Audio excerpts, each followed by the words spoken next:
Pronto. Até a bateria acabar,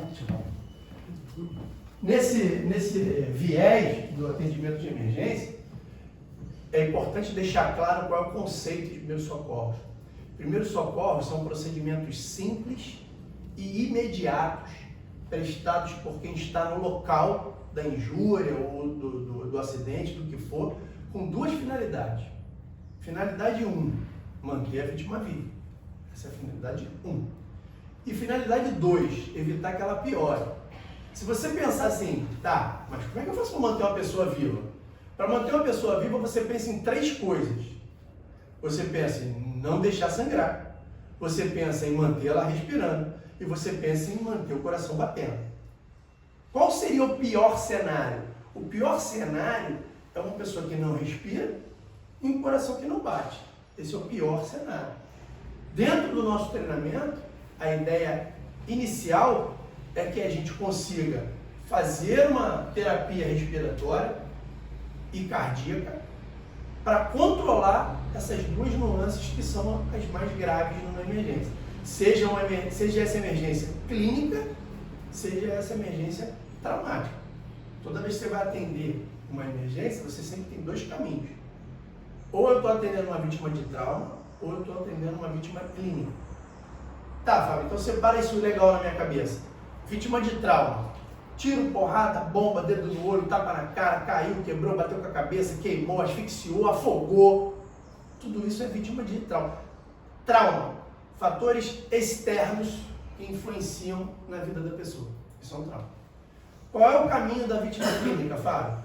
Vítima clínica tem uma brincadeira que a pessoa fala assim, quem está com um treco, está com um troço ou está com um piripaque. É o famoso do nada. Quando a pessoa fala assim, Cláudia, corre aqui, Cláudia. O que foi, gente? Pô, do nada, tá aí, ó, passando mal, ou apagou, ou se tremendo, um olho abre, o outro não abre, ou respira ofegante, ou respira pouco, ou convulsiona, ou desmaia, então, ou infarta, ou está tendo um AVC. Isso tudo é uma vítima clínica. Qual a importância de separar esses 2 caminhos? É que o treinamento de primeiros socorros ele é baseado em protocolo. Até porque o treinamento aqui é para leigo. Então o leigo ele tem que seguir um passo a passo. Ele não precisa entrar num viés de tentar raciocinar fisiologicamente, tentar raciocinar anatomicamente, para tentar ajudar de alguma forma. Não. Ele precisa seguir o protocolo. Durante uma emergência, todos ficam nervosos. Até as pessoas mais experientes ficam nervosas. E quando você fica nervoso, a tua cognição ela é prejudicada nesse processo de seguir um determinado protocolo. E é por esse motivo que se treina. Quanto mais você treina, mais você automatiza aquele processo. E óbvio, dentro de um controle de pânico, eu fico muito mais tranquilo quando eu sei o que fazer. Vou dar um exemplo que é um treinamento que a empresa faz também, que é de prevenção e combate a incêndio. Pegou fogo, se eu tenho extintor, ele está carregado, eu sei que ele está vistoriado, e eu sei usar, eu vou pegar o extintor e vou usar. Agora, eu vejo um fogo, nunca peguei o extintor, nunca usei, eu vou olhar para o fogo, vou olhar para o extintor, vou olhar para a porta, eu vou para onde? Eu vou fugir. Só que se você tem o treinamento e você tem esse controle do pânico e sabe usar, sabe o que fazer, está acostumado treinando com isso, você vai lá e debela aquele princípio de incêndio, você evita N problemas. Não só a segurança pessoal, mas você evita a destruição patrimonial, a destruição a nível de segmentos que estão no entorno da onde está pegando fogo. Isso é uma catástrofe, né? Isso é uma catástrofe. E a gente fala assim, pô, liga pro bombeiro. Tá, mas o bombeiro, Rio de Janeiro, como eu disse, tem 10 milhões de pessoas. Tem 10 milhões de problemas que podem acontecer. E qual é o efetivo do bombeiro? Quantas viaturas tem? Pô, por mais que se chegue o melhor, faça o melhor trabalho, tem sempre uma demanda, e eu já vi as pessoas reclamarem, pô, chamei e demorou. Às vezes não dá. É feita uma triagem, uma classificação na regulação de prioridade para que o atendimento de maior necessidade seja atendido primeiro. Tá? Então, o nosso atendimento, eu trouxe aqui, é o nosso o nosso Bob pai e o nosso Bibo filho aqui, para a gente poder entender que o atendimento de emergência, ele tem 3 grupos. Você tem o grupo de 28 dias a 1 ano, que seria o lactente, o bebê, e você tem o grupo de 1 a 8 anos, que seria a criança. A partir de 9 anos de idade, que não é o caso nessa escola, que não tem criança de 9 anos de idade, já é o procedimento de adulto. Por isso que a gente treina os dois, né? Porque também não é só para atender a criança, eu também trabalho aqui, meu colaborador, meu colega, como eu disse, é um treinamento para a vida. Como isso tem sido difundido muito, e existem muitas escolas, e começa a ter cobrança no processo, eu falo cobrança no sentido de, pô, pode morrer alguém aqui nessa escola? Claro que pode. Mas eu tô vivo, pô. Pode morrer na sua casa? Claro que pode. No ônibus, na praia? Pode. A pessoa, se tem alguém vivo, pode morrer. Em qualquer lugar, a qualquer momento. Independente da cobrança, pô, é legal que isso não ocorra, né? Imagina o processo que você lutou a vida toda para construir, ele acaba. Qual é a credibilidade que vai ter uma instituição onde uma criança morreu? É como fechar a instituição. Ninguém vai querer botar. Por mais que possa não ser culpa de ninguém, mas fica aquele estigma, fica estigmatizado, infelizmente. Então, treinar sempre, e obviamente fazer oração, porque o Deus não dorme, é o fundamental para que a gente leve a vida mais tranquila, mais resguardada e evite qualquer mal. E aí o que acontece? Surgem muitos treinamentos. Eu falei com a Cláudia hoje, ela falou assim, não, pô, vou fazer com você, claro. Então surgem muitos treinamentos. Você tem profissionais que não são profissionais de saúde que vêm dar o treinamento. Você tem escola que produz o próprio certificado. Às vezes a gente esquece que está no Brasil, no Rio de Janeiro. As pessoas dão um jeito, só que elas não entendem o tamanho do problema. E eu fico muito preocupado na hora do treinamento em falar coisas aqui que sejam úteis para você. Adianta eu trazer aqui um kit de intubação endotraqueal? Claro que não. Adianta eu trazer aqui um curativo a vácuo para você fazer? Um kit de sutura para você usar? Claro que não. Adianta eu trazer uma prancha, aquelas pranchas que você imobiliza? Adianta isso aqui? Adianta eu trazer colar cervical, imobilizador? Não adianta. Você não tem aqui. Não é um treinamento de 4 horas. E as pessoas fazem isso. E eu fico triste, porque é bacana, né? Chegar e falar, pô, eu filmei meu treinamento lá, aí os professores carregando a criança na prancha. Você não vê que ela vai fazer isso? Nunca. Nem se a criança precisar da prancha. Primeiro que a escola não tem esse material. Segundo que mesmo que tenha, você vai emprestar a pessoa para botar o quê? No teu carro? Vai levar para a ambulância? Você não tem que ligar para o bombeiro não tem que fazer essa extricação da vítima que sofreu o trauma e está agonizando? Claro que é o bombeiro que tem que fazer. É o especializado que tem que fazer isso. Não é você.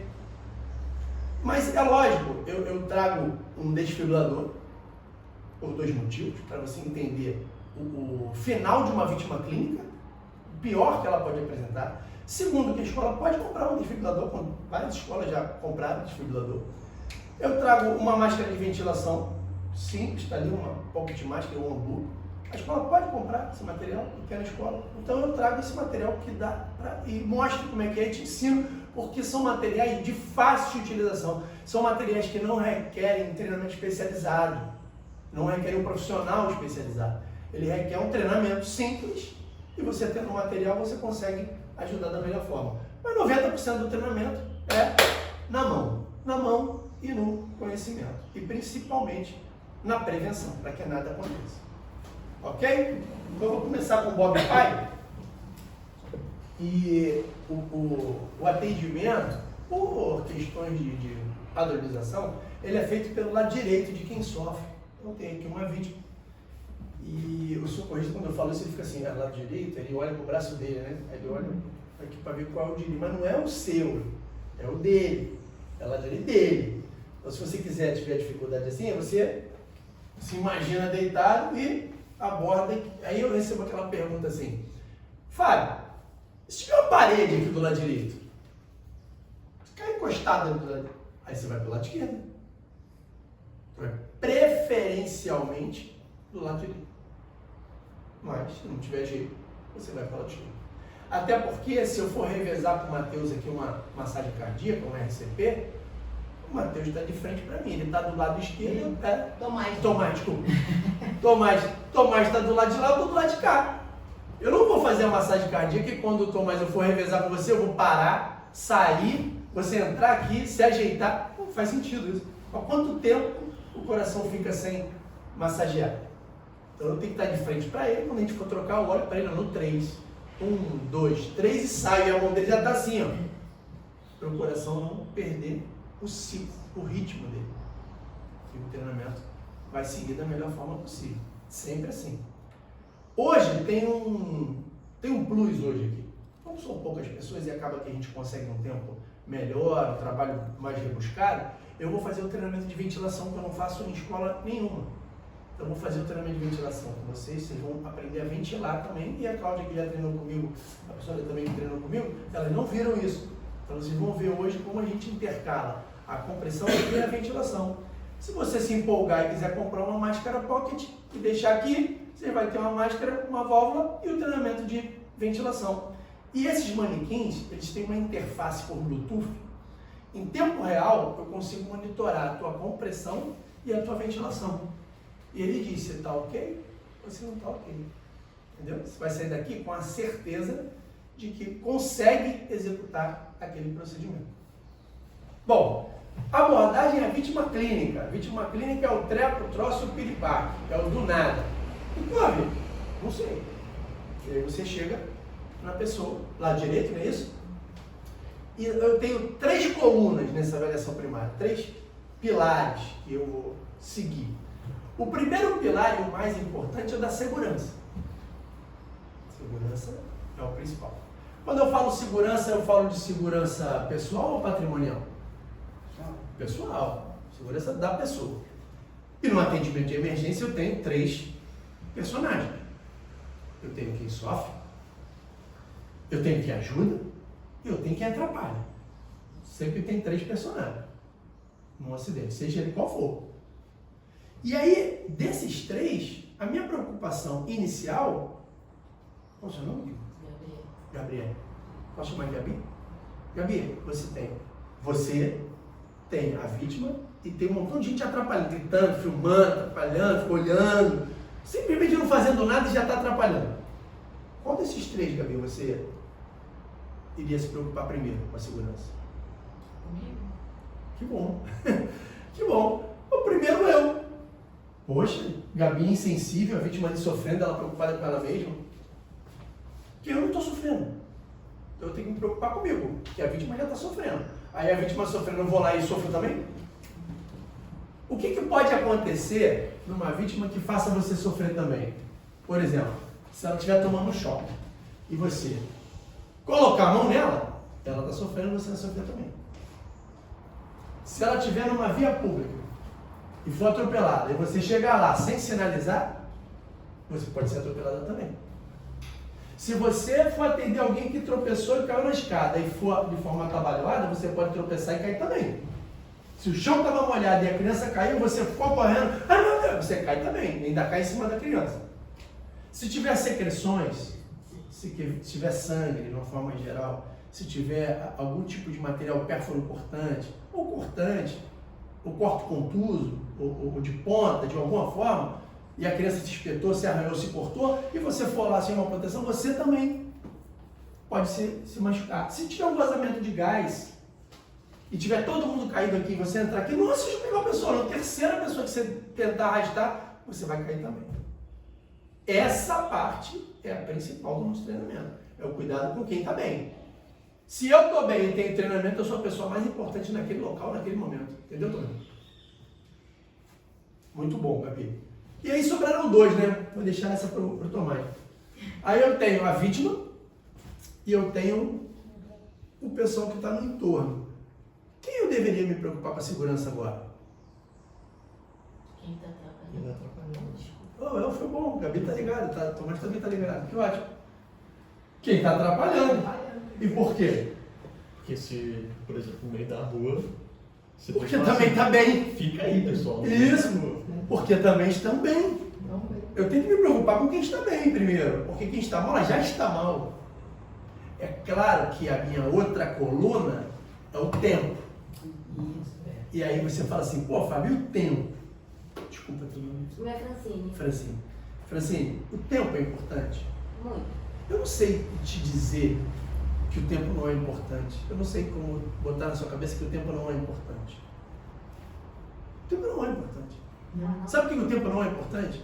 Porque ele sempre será, sempre deverá ser o mais curto entre o momento que teve o acidente e o acesso ao serviço especializado. Seja você levando, seja você ligando e o serviço especializado chegando. Então o tempo não é uma coisa que eu tenho que me preocupar. Ele tem que ser o menor possível sempre. Dentro da segurança, de tudo que eu falei primeiro, lembra que são colunas separadas. Então primeiro é a segurança. Foi garantida uma segurança mitigada, né? 100% de seguro não tem como. Mas foi mitigado o risco? Beleza. Ao tempo, esquece, é o menor possível. Senão você fica categorizando. Entra aí. Entra? Fica à vontade. Prazer, sofá. Seu Paulo, né? Desculpa. Beleza? Fica à vontade. Chega de informalidade. É, aprendizado horizontal. Ou seja, é difícil você explicar para uma pessoa que o tempo não é importante. Imagina que você faz um torniquete numa pessoa. Qual é o seu nome? Camila. Camila, sabe fazer um torniquete? Não? Você acha que você tem prerrogativa de fazer torniquete? Sim, eu não vou fazer. Aí deixa a pessoa morrer. Não, eu vou tentar ajudar. Como? Claro que eu posso. Agora eu não sei como. Então, Ainda bem que você veio hoje. Eu vou te mostrar como. Porque o pessoal, não, torniquete é coisa de médico. Aqui. Mas espera o médico, cara. Morreu porque tu não fez torniquete. Pô, eu sou médico que faz torniquete. Eu não tenho que me preocupar com questões culturais. Isso aqui para mim é cultural. Questões culturais, quando eu vejo que uma pessoa está perdendo sangue, e se ela continuar perdendo sangue, ela vai morrer. Por incrível que pareça, a pergunta que eu mais recebo, e eu não recebo só de leigo não, tá? É de bombeiro, de médico, de enfermeiro. Os caras me perguntam assim, tá, Fábio, mas aí, pô, o tórax do cara tá exposto, ele já com o tórax instável, fraturou costelas em segmento, 2, 3, pô, asa do nariz batendo. Pô, eu vou fazer massagem cardíaca? E se a costela dele perfurar o coração, perfurar o pulmão? Eu fico ouvindo o cara me perguntar, né? Eu faço isso há mais de 20 anos. Imagina que 99% das perguntas eu já ouvi. E aí, eu falo assim, acabou, filho? Qual é a parte de que o coração dele não está batendo que tu não entendeu? Pô, o coração dele não está batendo, Camila. Ele está perdendo muito volume de sangue. Eu não importa se eu sei fazer o torniquete ou não. Eu vou amarrar aquela merda. Eu vou pegar, porra, segura. A gente vai acumulando casos, né? Teve um jogador, coitado, ele conheceu a menina pela internet e marcou, acho que é do Corinthians, marcou de encontrar ela, você viu isso? Aí tiveram uma relação, aí o cara ficou do lado lá, quando ele olhou, ela tá morta. Aí ela teve uma extrusão do saco de Douglas. O saco de Douglas é uma estrutura que fica embaixo, no fundo embaixo da vagina, antes da entrada no útero, abaixo da entrada do útero. E por algum motivo anatômico da menina, né? O pessoal ficou fazendo meme de sexo selvagem, etc. Não era isso, né? Provavelmente não. Ela tinha ali uma sensibilidade. E aí, Francine, fica imaginando. Vamos supor, o cara tá na relação ali com a menina. E aí, aquele sangueiro, ela tá menstruada, ou não. E um sangueiro, porque o sangue da menstruação, homem é meio idiota pra essas coisas, né? Ele não sabe que a menstruação é uma descamação do endométrio, então ele acha que sangue é fluido igual um sangue normal, mas não é fluido aquele sangue. E aí tu vê que aquilo não é menstruação, pô, tá sangrando muito. Como é que você acha que resolveria aquilo?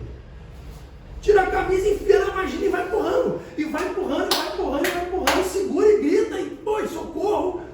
E aí o porteiro não deixou o SAMU subir, porque não foi avisado. Olha a cultura que a gente tem dessa coisa pô, não bota a mão, não mexe, não vou fazer, não sei, não deixa entrar, ninguém avisou. Pô, a pessoa está morrendo. Qual é a parte do pessoa está morrendo que você não está entendendo? O coração parou. Não importa se o tórax dele está exposto, eu vou pegar o coração dele na minha mão e vou ficar assim, ó. Fazendo uma massagem cardíaca direto no coração, que é a melhor massagem cardíaca do mundo. Você faz diretamente no órgão que tem que receber a massagem. É a melhor do mundo. Isso é feito em hospital, cirurgia. Você faz a massagem cardíaca, bota lá o choquinho, depois que faz a cirurgia, bota um coração de reimplante, né? Dá o choquinho ali, apertou, ele funciona. Essa é a melhor massagem cardíaca do mundo. A minha grande missão, muitas das vezes, não é nem mostrar técnica. A minha grande missão, muitas das vezes, é desfazer a cultura. que a cultura, a gente traz um arrasto ruim de cultura.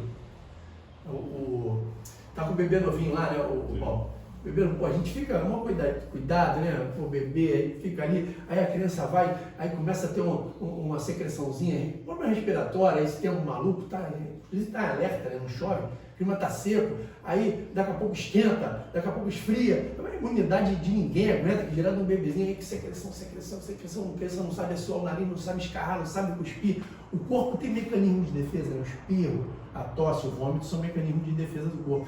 Mas é muito pequenininho, aí começa... E tá deitadinho, aí a cara começa a ficar roxa, aí pega o nariz assim, suga, né? Chupa aquele catarro todo com a boca. Já viram falar isso? Mãe faz muito isso, né? Então, isso é instinto. Poderia ter sido feito na técnica? Poderia, mas Deus no controle nesse momento. Então, a ideia que a gente tem do atendimento, ela tem que ser igual a da mãe que suga no nariz do bebê. Eu vou fazer tudo que eu puder fazer, como a Camila falou muito bem, eu vou fazer tudo que eu puder e souber fazer para poder impedir aquele óbito. E aí vem a importância da capacitação. Bom, a coluna da segurança ok e a coluna do tempo entendida, aí sim eu parto para o atendimento à vítima. Essa vítima aqui eu falei que ela é clínica ou ela é traumática? Clínica. Então, qual chegou agora? Clínico é quando fatores internos influenciam na saúde. É o famoso treco, troço e piripaque, tá? É o do nada. O que foi? O do nada. Do nada. Né? Isso é clínico. Aí eu faço a abordagem, chamo. Se a pessoa estiver orientada, conseguir falar, eu pergunto o que está acontecendo. Nunca pergunto se está bem, porque bem se não tivesse nenhuma emergência, né? Aí você fala, pô, o que está acontecendo? Então, ela vai relatar, manter ela deitada, e aí você vai analisar. Qual é a análise que você tem que fazer? O que ela está sentindo? É dor opressiva no peito? Ela tem histórico cardiológico? Ela está desorientada, olhando assim, compenetrada para o infinito? E aí você perguntou o nome, ela falou arrastado, ou falou uma coisa que não tinha nada a ver, tipo assim, Papai Noel, alguma coisa fora do contexto, você senta ela. Não deixa deitar. Você senta ela. E, se possível, botar no carro e levar para a emergência. Pode ser uma UPA, pode ser uma UPA. Ou ela está tendo um infarto, ou ela está tendo AVC, não sei. Então não deito ela, eu sento ela. A vítima deitada, se ela estiver infartando, eu prejudico porque o coração, ele está com dificuldade de bombear o sangue. E ele deitado, eu facilito muito a chegada do sangue no coração. Isso faz com que o fluxo de chegada de sangue aumente e o coração não está conseguindo empurrar. Aí o que acontece? Ele para, vai partir para a fase 2 do problema. Então, na fase 1 do problema, o que eu quero em primeiro momento é identificar se a vítima respira, e aí nesse caso que eu dei, respira porque me respondeu.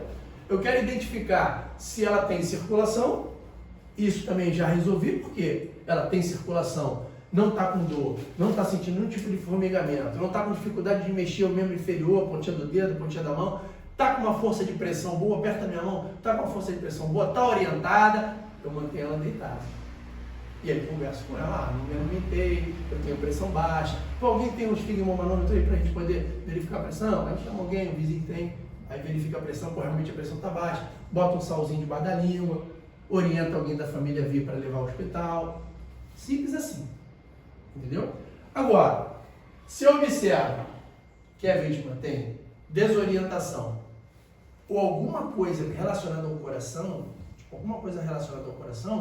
é isso que eu te falei, é a dormência que a pessoa sente, é o formigamento, normalmente do lado esquerdo, porque o coração bombeia para a esquerda.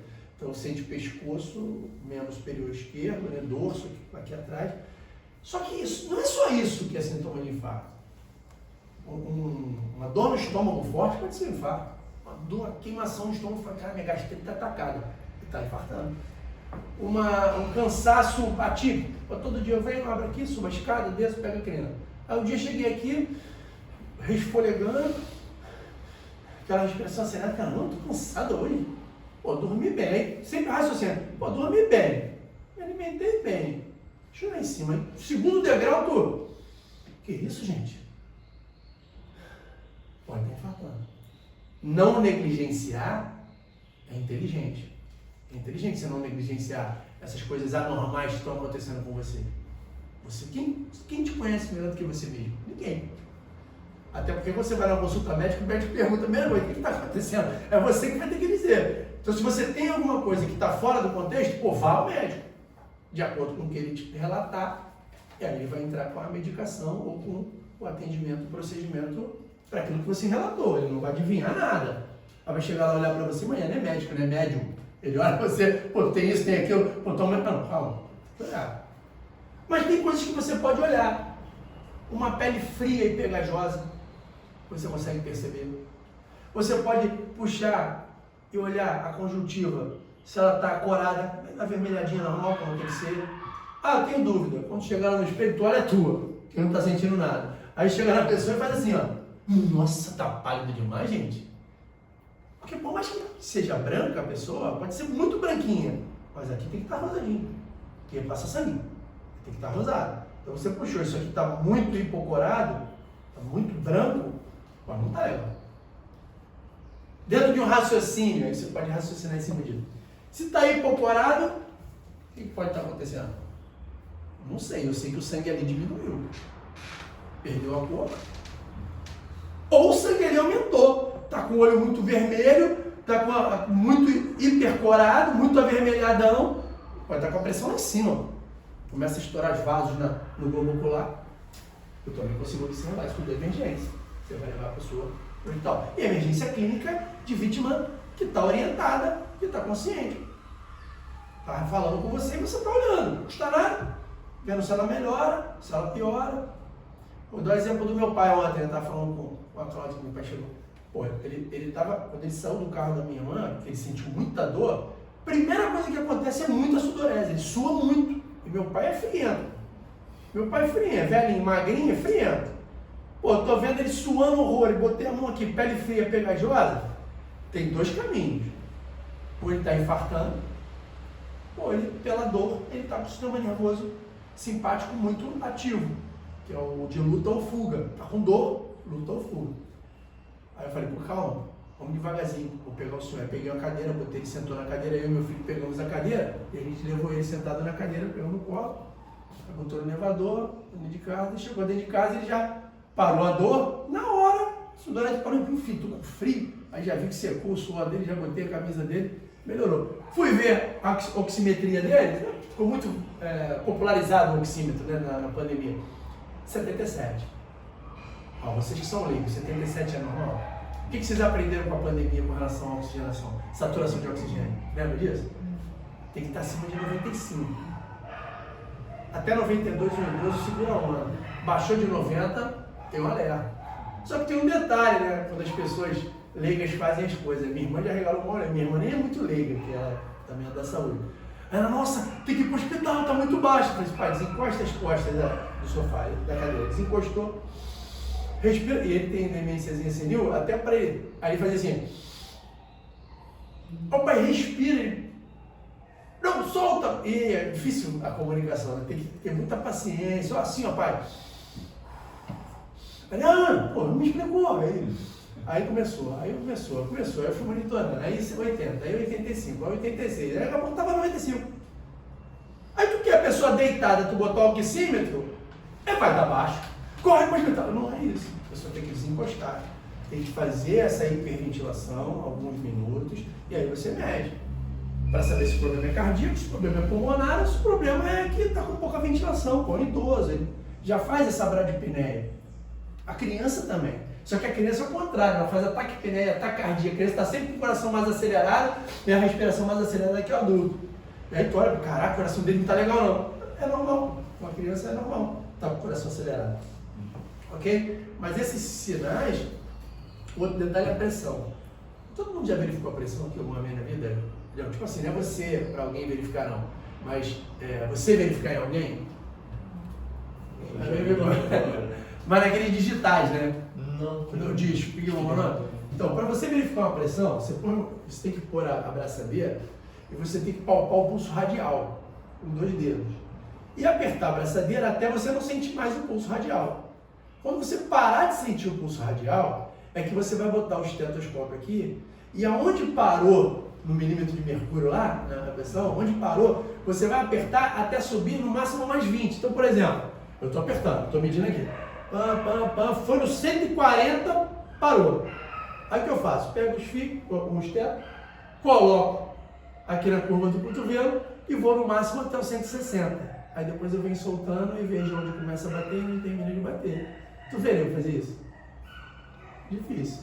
Nem no hospital tu vai fazer isso. Esse é o correto. Protocolo. Por quê? Pô, eu vou lá, eu vou no 200. Pô, um idoso que tu estoura os vasos dele todinho. Uma criança, você estoura os vasos dele todinho. Se você apertar muito. Aí se você apertar pouco também, tu não consegue ver onde começa a bater. Por isso que é importante você saber usar o equipamento para você fazer de forma correta. É um equipamento fácil. Hoje tem os digitais, né? No digital, você tem uns que você vai apertando e tem uns que ele aperta sozinho. O que aperta sozinho é com ele mesmo faz aquela leitura ali. Claro que a leitura não é aquela coisa absurda, orienta para quem tem daqueles, eu tenho aqui na mão. Você mede 3 vezes.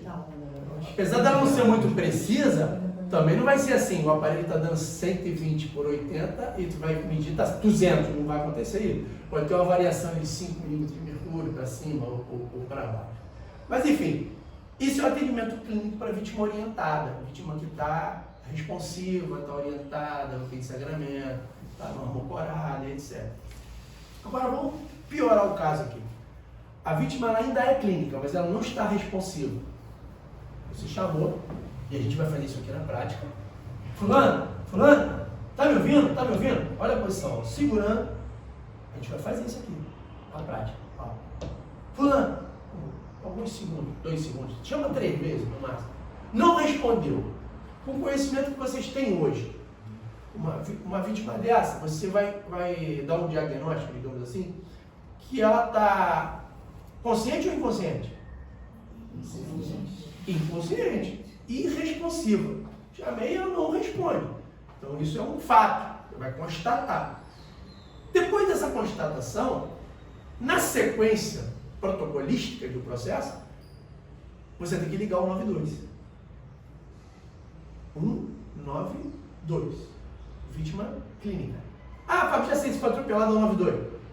193. Caiu, rolou a escada, ficou presa nas ferragens. 193. Caiu num poço. 193. Basicamente, para a vítima clínica é o 92, para a vítima traumática é o 93. Não que o 193 não atenda uma vítima clínica e o 192 não atenda uma vítima traumática, mas ambos ficaram limitados pelos equipamentos e pela capacidade técnica de quem está ali dentro da ambulância. Mas o ideal é que você ligue 192.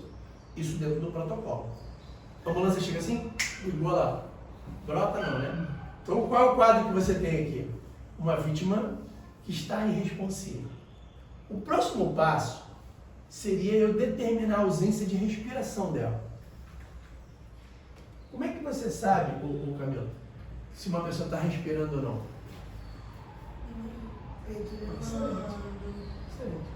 Eu não sei se você viu no jornal o caso da menina que faleceu lá em Petrópolis, dela. A moça, aparece as filmagens, né, da moça no SAMU no telefone e o áudio aparece lá e o médico, ela está respirando. E a menina da escola, né? Como você? Você foi lá da escola, não sei se era professora, não sei. Mas ela ficava lá assim, ela está respirando, gente. E era uma agonia, que quem estava ouvindo, que era o meu caso, eu estava vendo na televisão, mas dá uma agonia, mas você não sabe ver se está respirando não, mano. Eu faço isso com meu filho até hoje, o moleque tem 24 anos. Chegou de madrugada, eu não vi, aí eu acordo cedinho, enrolado, a vida está de bruxo e tudo. Eu vou olhar se o tórax dele expande, pô. E não importa estar de bruxo, porque isso aqui é tórax, isso aqui também é tórax. Tudo daqui para cima é tórax. Para o ar entrar, ele tem que expandir. O ar entra pelo nariz com variação de pressão. Quando eu inspiro, eu não puxo o ar, eu contraio o músculo. Quando eu contraio o músculo, os intercostais, eles aumentam esse diâmetro anteroposterior da minha caixa torácica, para aumentar o espaço, e o meu diafragma empurra o conteúdo abdominal para baixo. Isso faz com que a pressão dentro do tórax, a pressão intratorácica, ela diminua. Quando ela diminui abaixo da pressão atmosférica, o ar entra pela cabeça. Então é por isso que a gente respira. Se eu tiver um furo aqui, chama de pneumotórax aberto, não tem como o ar entrar. Aí no raciocínio óbvio, o que eu faria? Tapa o furo. Atendimento de emergência. Mais simples que tem. É a vítima de perfuração por arma de fogo ou arma branca no tórax. Vai lá e tapa o furo. É claro que tem um curativo específico, chama de curativo de 3 pontas. Mas no desespero, tu tapa aquele furo e depois tu arruma lá. Usava-se muito, né, na minha época, que eu comecei a fazer isso, década de 90, o plástico do cigarro. O cigarro tinha aquele plástico. Aí tirava aquele plástico do cigarro, botava ali em cima e fazia 3 tiras de esparadrapo. Deixava um lado aberto para que as secreções sejam drenadas ali. Ou seja, quando ele inspirava, aquilo grudava. Ele conseguia. Quando ele expirava, o ar saía por aqui e por aqui. E aí saía a secreção também e não acumulava secreções na região do tórax. Mas enfim, isso é para vítima traumática, né? E isso é comum, tá? Uma facada, tipo, no Rio de Janeiro. Vamos tomar um cafezinho. Tava falando que eu vim pra cá, o motociclista atropelou a viatura. Na minha frente, a viatura da polícia. Mas aí eu já falei assim, o Rio de Janeiro, né? Aí dei aquela encostadinha, né? Perguntei, o cara levantou, a moto, um pneu pra lá, um guidão pra lá, mas o cara aparentemente estava bem. E tinha 2 viaturas da polícia, não tinha por que eu ficar atrapalhando o trânsito, porque se eu paro o meu carro, outro para o carro, outro para o carro, a ambulância não chega. Então é importante você ter essa consciência também. Mas vamos lá. Eu tenho quanto tempo para chamar, pedir alguém para ligar e dizer que a vítima está inconsciente e determinar uma ausência respiratória por falta de movimento no tórax? Quanto tempo? A gente falou que o tempo não é importante, tem que ser o mínimo possível. Mas qual é esse mínimo possível, Francisco? Você conseguiria fazer tudo isso em quantos segundos? Eu vou demonstrar aqui, para você ter uma noção de tempo. Chamou, Francisco, o que foi, gente? Ajudou nada, Francisco, meu Deus. Fábio! O cara não está respondendo, liga o 92, diz que ele está inconsciente. O cara está respirando, graças a Deus. Quanto tempo você levou isso tudo? Um minuto. Que isso? 10 segundos. Peraí. Vou cronometrar isso. Dispara em cima e para em cima. Ai, meu Deus. Quando eu entrar aqui, você dispara, tá? Francine, corre aqui. O que houve? Do nada, meu Deus. Fábio, você está me ouvindo? Fábio, quando está respondendo, liga o 92, diz que a vítima está irresponsiva, está inconsciente. Ah, foi. Nossa, está respirando, graças a Deus. Quanto deu? Tempo errado. Tava assim, ó. Não tem problema. Tá apertando de baixo, né? Zerou. É. Então tá, esse de cima. Fica com o dedinho. Aí pra parar, Tava assim, óculos quando eu apertei. tu aperta ele de novo, tá? Tá bom. Só para quando eu falar assim, ó. Graças a Deus ele tá respirando. Eu também não combinei, a culpa foi minha. Começa quando eu falo assim, o que foi? Quando eu falo assim, o que foi, gente? Você liga. Quando eu falo assim, ele tá respirando, graças a Deus, você liga. Francine, o que foi, gente? Corre aqui, do nada, apagou. Nossa, Fábio, tá me ouvindo? Responde, cara. Liga o 92, diz que o Fábio tá inconsciente, dá o endereço daqui. Eu não consegui, eu apertei o de cima. Deixa eu botar meu óculos.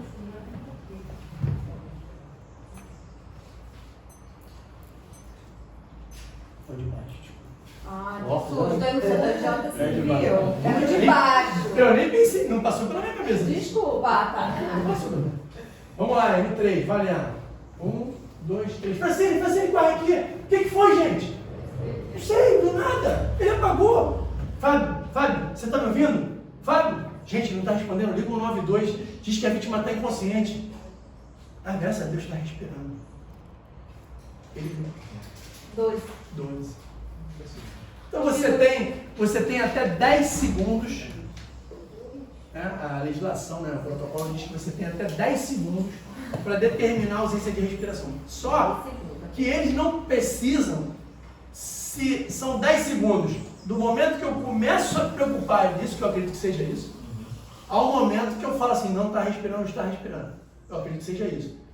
E foi 12, o pessoal contando o tempo que eu cheguei, chamei, pedi para chamar o SAMU, depois é que eu olhei pro tórax. Entendeu? Eu quis que você marcasse todo o tempo e foi alguma coisa próxima do que deveria ser somente no momento que eu olho para o tórax. O protocolo diz, você tem 10 segundos para determinar a ausência de respiração. Como é que eu determino a ausência de respiração? Olhando para o tórax da pessoa. Olha para o meu tórax aqui, vê se mexe, se não mexe, vê se você consegue perceber daí. Quando eu parar, você fala assim, parou.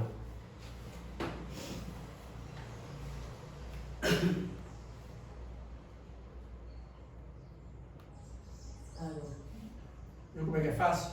Você está longe. Imagina você aqui. É muito fácil. Fábio, posso pôr a mão para dar uma confirmada? Pode, não tem problema. E na dúvida você vai agir como se não estivesse respirando. Entendeu? Ou seja, não tem dúvida. Não tem por que ter dúvida. No nosso primeiro exemplo, a vítima está inconsciente, porém ela respira. Nível de atenção 1. Relativamente mais simples. O que você pensaria, desculpa o seu nome? Isabelle. O que você pensaria, Isabelle, que a pessoa teve? Está inconsciente, mas está respirando. O que ela... Pode ser pressão baixa. E aí levou a um Desmaio. uma condição clínica conhecida como desmaio. O desmaio ele é causado por uma diminuição do fluxo de sangue no cérebro. E isso acontece por vários fatores. Ou a pressão, ou a glicemia.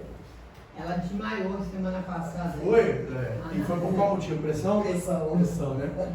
Menos pior, né? Então, pressão baixa faz desmaiar. Imagina que o sangue, ele para subir, ele precisa da panturrilha, massageando essa fenda. Ele precisa do bombeamento do coração, que continua bombeando. Ele precisa de pressão nas artérias. As artérias, elas têm paredes espessas. 25% da parede da artéria, ela é músculo. Então, ele comprime e para aumentar a pressão. Se isso cai por algum motivo, né, normalmente a deficiência de sódio, que leva à diminuição da pressão, mas outros fatores, como um choque distributivo, também pode diminuir a pressão, e problemas de rim, problema de angiotensina, problema pulmonar, também pode, de enzima conversora de angiotensina, também pode levar a uma diminuição da pressão arterial. Então a pressão caindo, qual é o recurso que o corpo tem? Vou botar você na horizontal, né? Só que ele não entende que quando ele desliga para poder ficar na horizontal, tu cai, bate com a cabeça, cai no meio da rua. Então essa condição clínica, desmaio, é por conta do cérebro querer que o sangue chegue aqui. Beleza? Então ela pode ser por hipotensão, hipoglicemia, fadiga, emoção, tensão, estresse, todos esses fatores.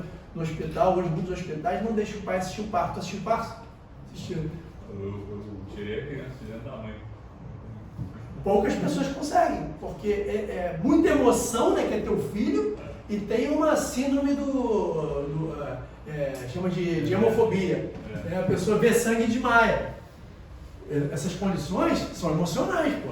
Não está com pressão baixa, não está com hipoglicemia, mas você está numa condição de estresse ali grande. Né? Exatamente, circunstancial. E aí acaba que você pode desmaiar também. A conduta do primeiro atendimento, independente do que seja o fator que levou a esse mal súbito, né, essa síncope, é aumentar o fluxo de sangue no cérebro, não é isso? Já está na horizontal, já melhorou bastante. O que eu posso fazer para melhorar mais ainda o fluxo de sangue no cérebro? Aumentar a pressão. Como? Nas pernas. Isso, ó. Só que tem gente que pega a perna da pessoa e faz isso, ó. Trouxe por 90 graus aqui, ó. Trouxe por 90 graus, você dificulta a circulação. Então você tem que levantar no máximo 2 palmos do chão. Costumo usar a minha própria coxa. Eu pego aqui, dobro e boto em cima da minha coxa, eu ajoelhar da cavaleira. E aí com o meu pé eu regulo a altura que eu quero botar a perna da pessoa, né? Eu faço assim, arrio um pouquinho mais, subo um pouquinho mais, e aí eu vou observando se ela responde, volta a coloração no rosto. E isso é um detalhe. Você já estava desmaiado ou estava desmaiando?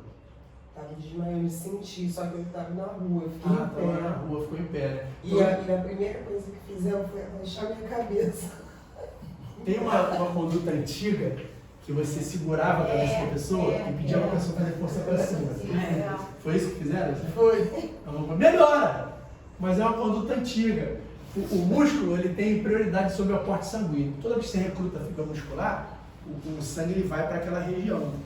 Tanto que na academia o cara malha supino, faz 3, 4 aparelhos, ele vai para onde depois? Vai para o espelho, né?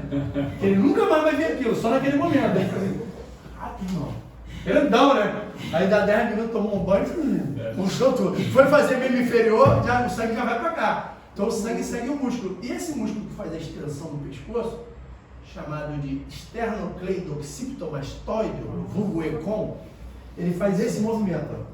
Quando você segura e pede para a pessoa fazer a força, como você está recrutando a fibra muscular, o sangue dá prioridade a parte de cima e o cérebro acaba pegando esse gancho do sangue que sobe, entendeu?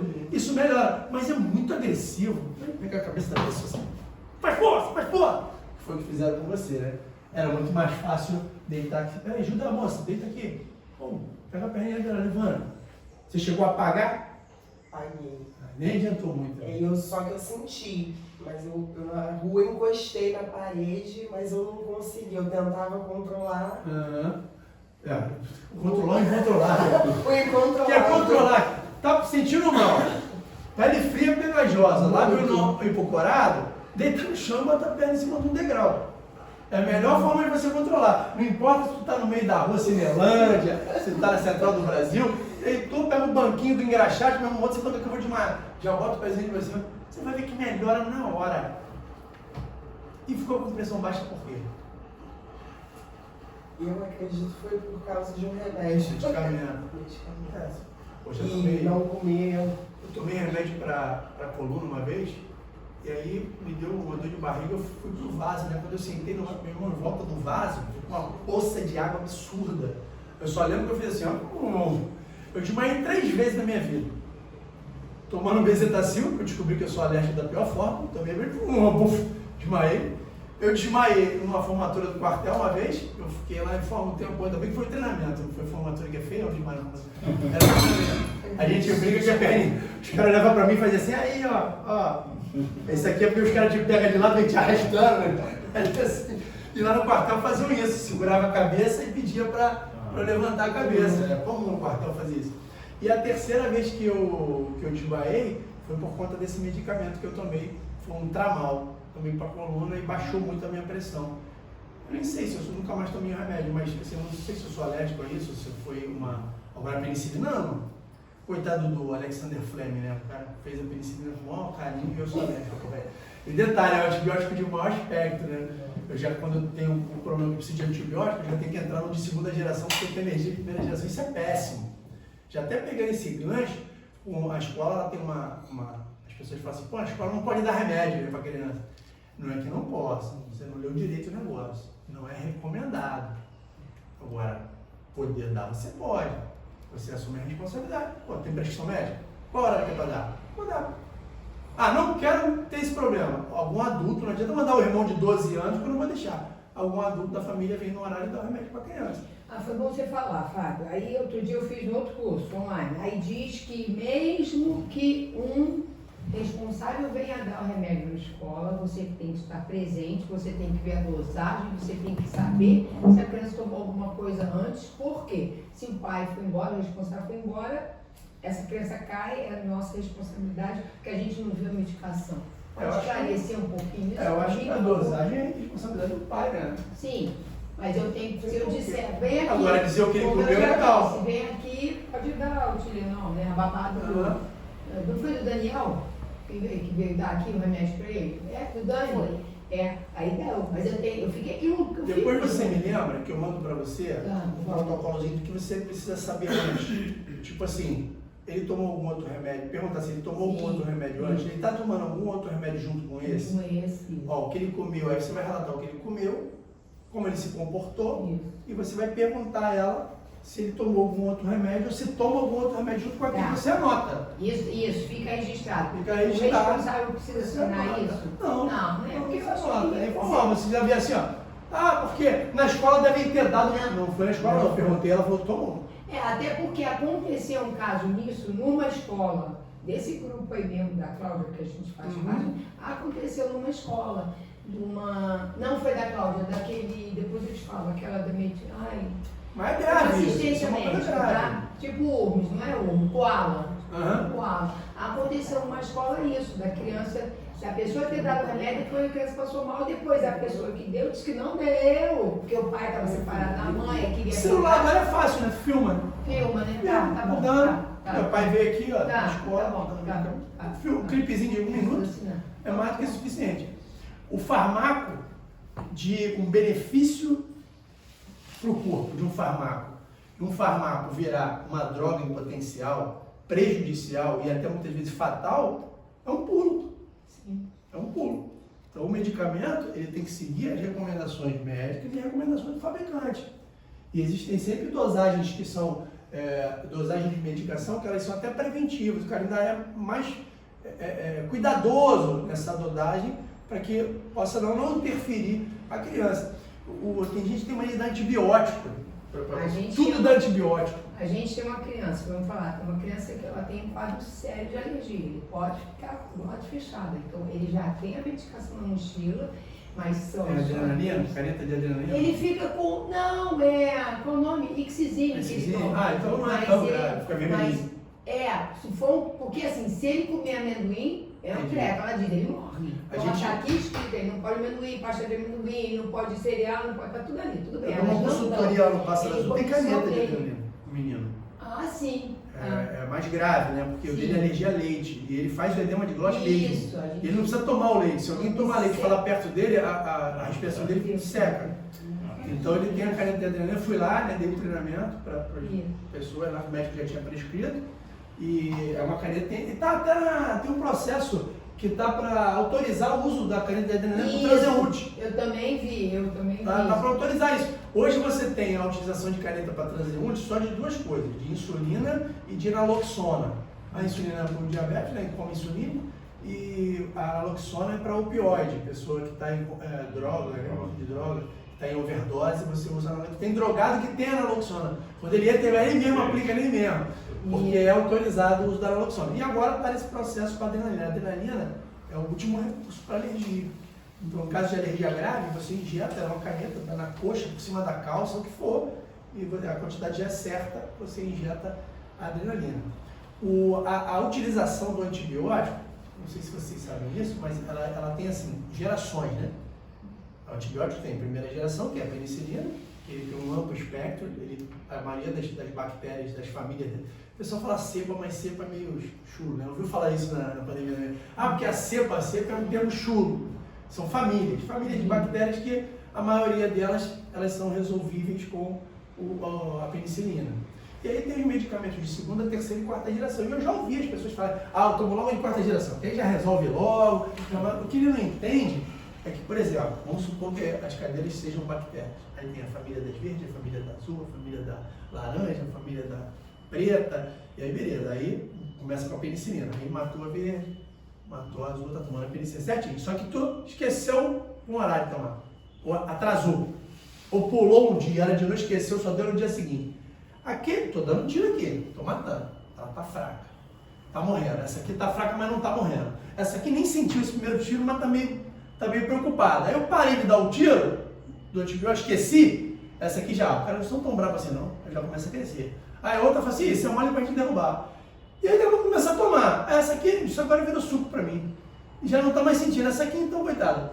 E aí tu para antes do tempo, era pra tomar 7 dias, mas tomo 3, tô me sentindo bem, vou parar. Essas que são resistentes, elas começam a se multiplicar. Conclusão, quando você ficar ruim de novo, não adianta dar mais o do Fleming, a penicilina. Porque aqui ele atingiu, matou. Essa não tem mais. Mas a que ficou, ela se reproduziu. Agora você só tem das fortes. Você não tem mais das fracas. Tem que passar para o antibiótico de segunda geração. Se você já usa o de quarta geração e não usar corretamente, você não vai ter mais arma contra esse inimigo. É onde a pessoa morre de septicemia, interno de tal por diversos motivos, comeu um podrão lá embaixo do viaduto de Madureira, aí fez uma infecção, aí morreu. Como a infecção ficou grave. Não é que a infecção ficou grave, ela pode realmente ser grave, mas você já tomou tanto antibiótico, porque já tem tanta resistência ao antibiótico, que não faz mais o efeito esperado. A droga não faz mais o efeito esperado.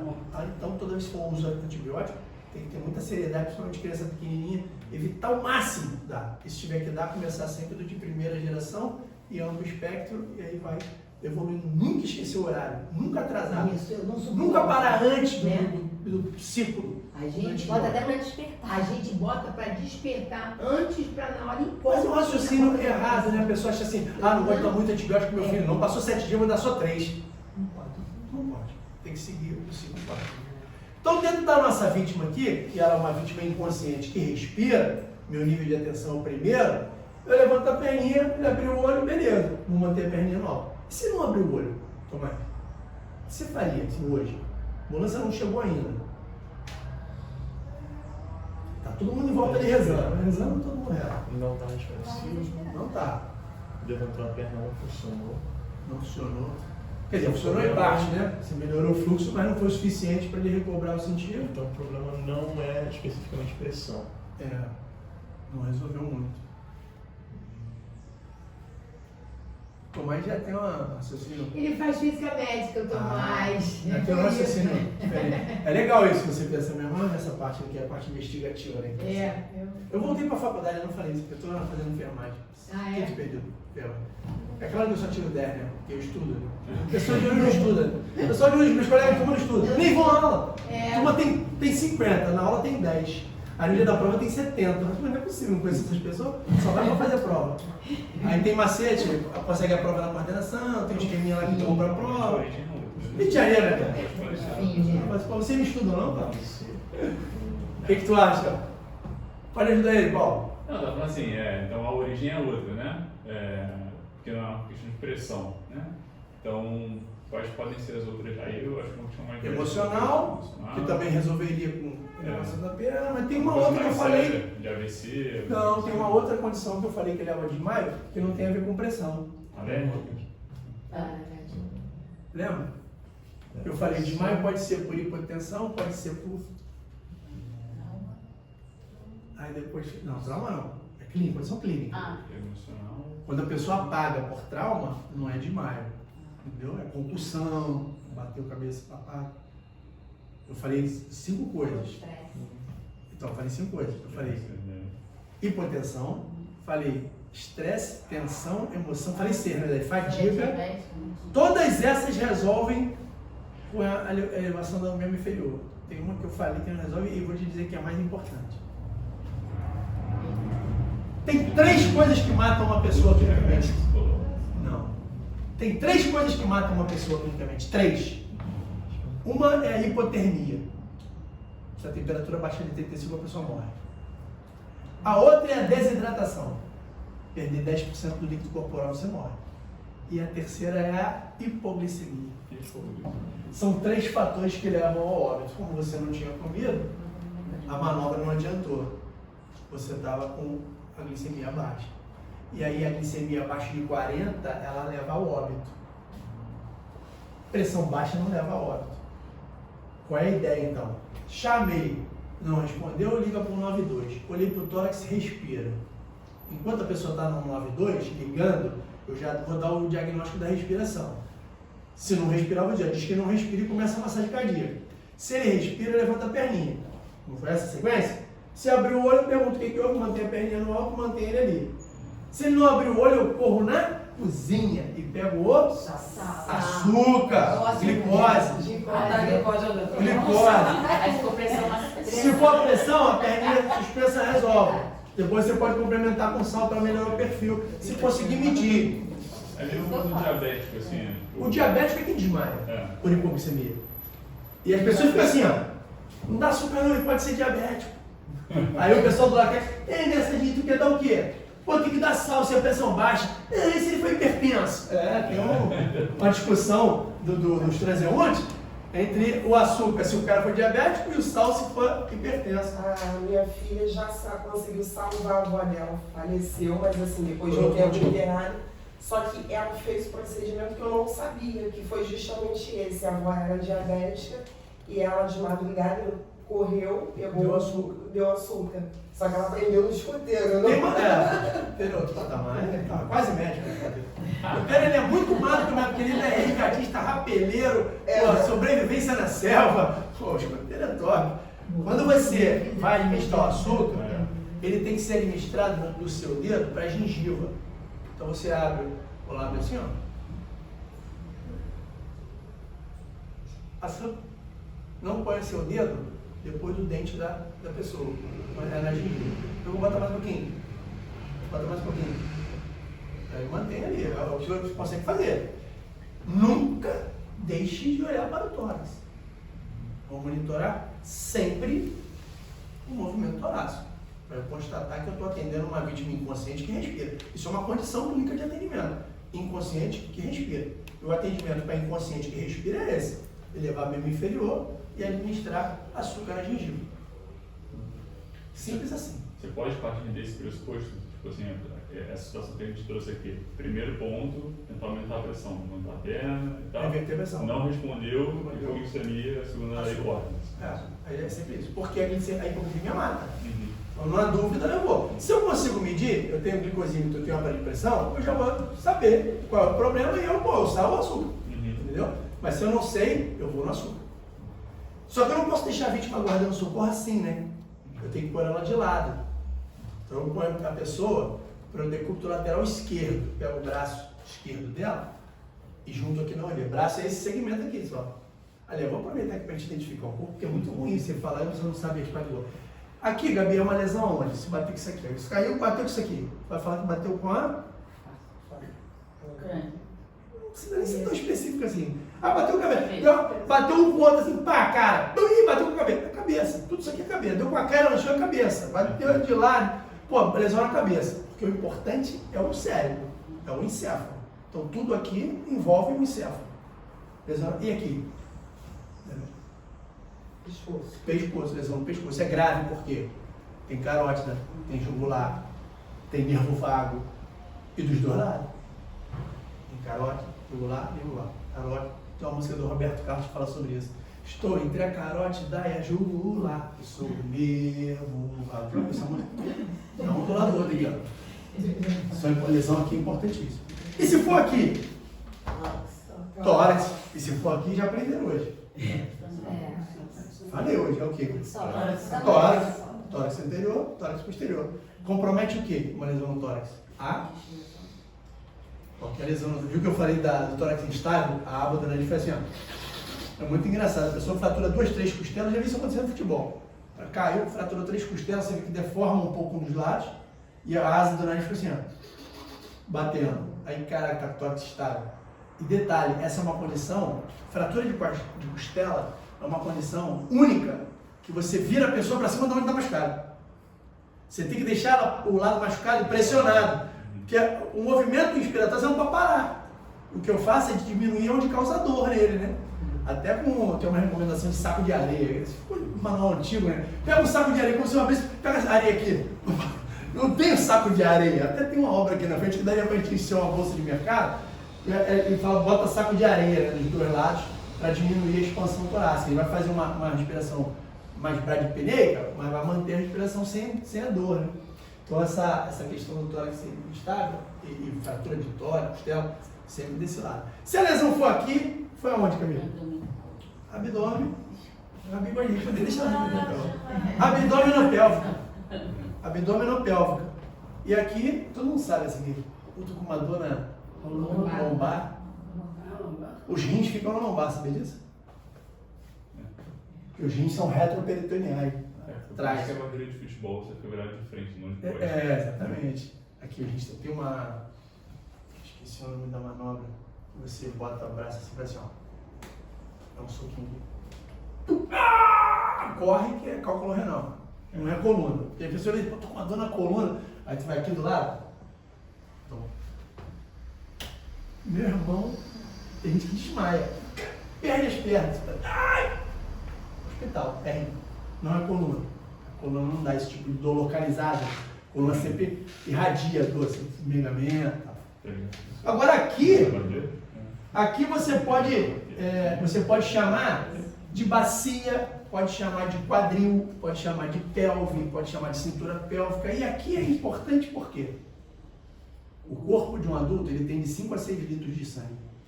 Desses 5 a 6, 3 estão aqui. Tem 3 litros de sangue circulante nesse momento nessa região. A primeira coisa que eu fiz no meu pai ontem, ele está lá e aperta aqui. Se eu aperto aquele grito ou faz crec-crec, ferrou, meu, só sai de prancha. Prancha, não pode tocar. Aí, nesse caso, não pode manipular a pessoa. Lesão na coluna, lesão no quadril, você não manipula a pessoa. Você bota um cobertor nela para manter a temperatura, porque a pessoa perde calor, né? O estresse perde calor, meu pai estava suando muito, ele perde calor, e você não pode movimentar, porque um movimento errado aqui pega uma artéria, imagina que a artéria é uma coisa tensionada, o osso quando quebra ele fica uma faca, um minuto, acabou a pessoa. Agora, aqui pra gente... Não sei se você lembra, teve um caso, muito triste assim, de um casal Na noite de casamento, ali na festa, né? Na Marinha. É. Foi na Marinha? Foi na Não Marinha, lembro. porque... O cara botou um copo no bolso, assim. tá, tulipa. Botou tulipa no bolso, e aí acho que ele caiu, uma coisa assim, né? Eu não sei o detalhe, né, como é que ela quebrou. É. Mas a tulipa estava no bolso, foi na casa do marinheiro, ali na Brasil. Ele era o menino da Marinha, fez a festa lá. Ele cortou a artéria femoral. E não tinha ninguém ali para... O que tinha que fazer ali que eu já ensinei hoje? Não vai enfiando buraco. Existe uma conduta que eu vou falar daqui a pouco, a gente vai praticar ela também. Você parar um sangramento superficial, que você comprime, e existe um sangramento profundo que você tem que enfiar coisas. Sabe aquele cara no Texas, aquele atirador, do show lá no Texas? A menina salvou a colega dela com a meia. Ela tirou a meia e enfiou dentro do tiro de fuzil. Pegou as 2 meias, enfiou lá dentro e ficou segurando, salvou a colega dela. Filme de ação é muito assim, né? Você põe no tiro, o cara fala, pressiona. Pressiona, só que esse pressiona... o pressiona é relativo, né? Porque um tiro, por exemplo, você tem que enfiar o dedo ou enfiar alguma coisa lá dentro. Usa-se muito, o combatente, ele usa uma substância chamada combat dose. Então, um pacote você abre e tem um pano, né, uma compressa, ela é impregnada com uma substância altamente vasoconstritora. Quitosana ou Celox, né? Umas substâncias que fazem vasoconstrição poderosa. Então ele enfia aquilo impregnado com essa substância no buraco, 2 segundos o sangue para. Então, o sangramento, a gente vai falar isso que é vítima de trauma, é outro passo, mas a conduta contém morrer. Qual é essa região aqui mesmo ou o caminho? Coxa. As meninas confundem mesmo, porque no salão, quando você vai, tá escrito assim, ó, perna inteira, R$18. Meia perna. Não é assim que tá no salão? Uma vez... aí depilação, aí perguntei pra mulher se alguém depilava daqui pra baixo. Ela falou assim, como assim daqui pra baixo, professor? Meia perna. Ou é meia perna ou é perna inteira? Eu falei, mas aqui não é perna, aqui é coxa. Não é coxa, mas é perna. Não, ou é perna ou é coxa. Não, coxa não é perna? Pô, você acredita que eu tava no churrasco lá em casa, vagabundo na internet, verificando o que era perna e o que era coxa? 2 engenheiros. Eu falei, cara, vai fazer conta.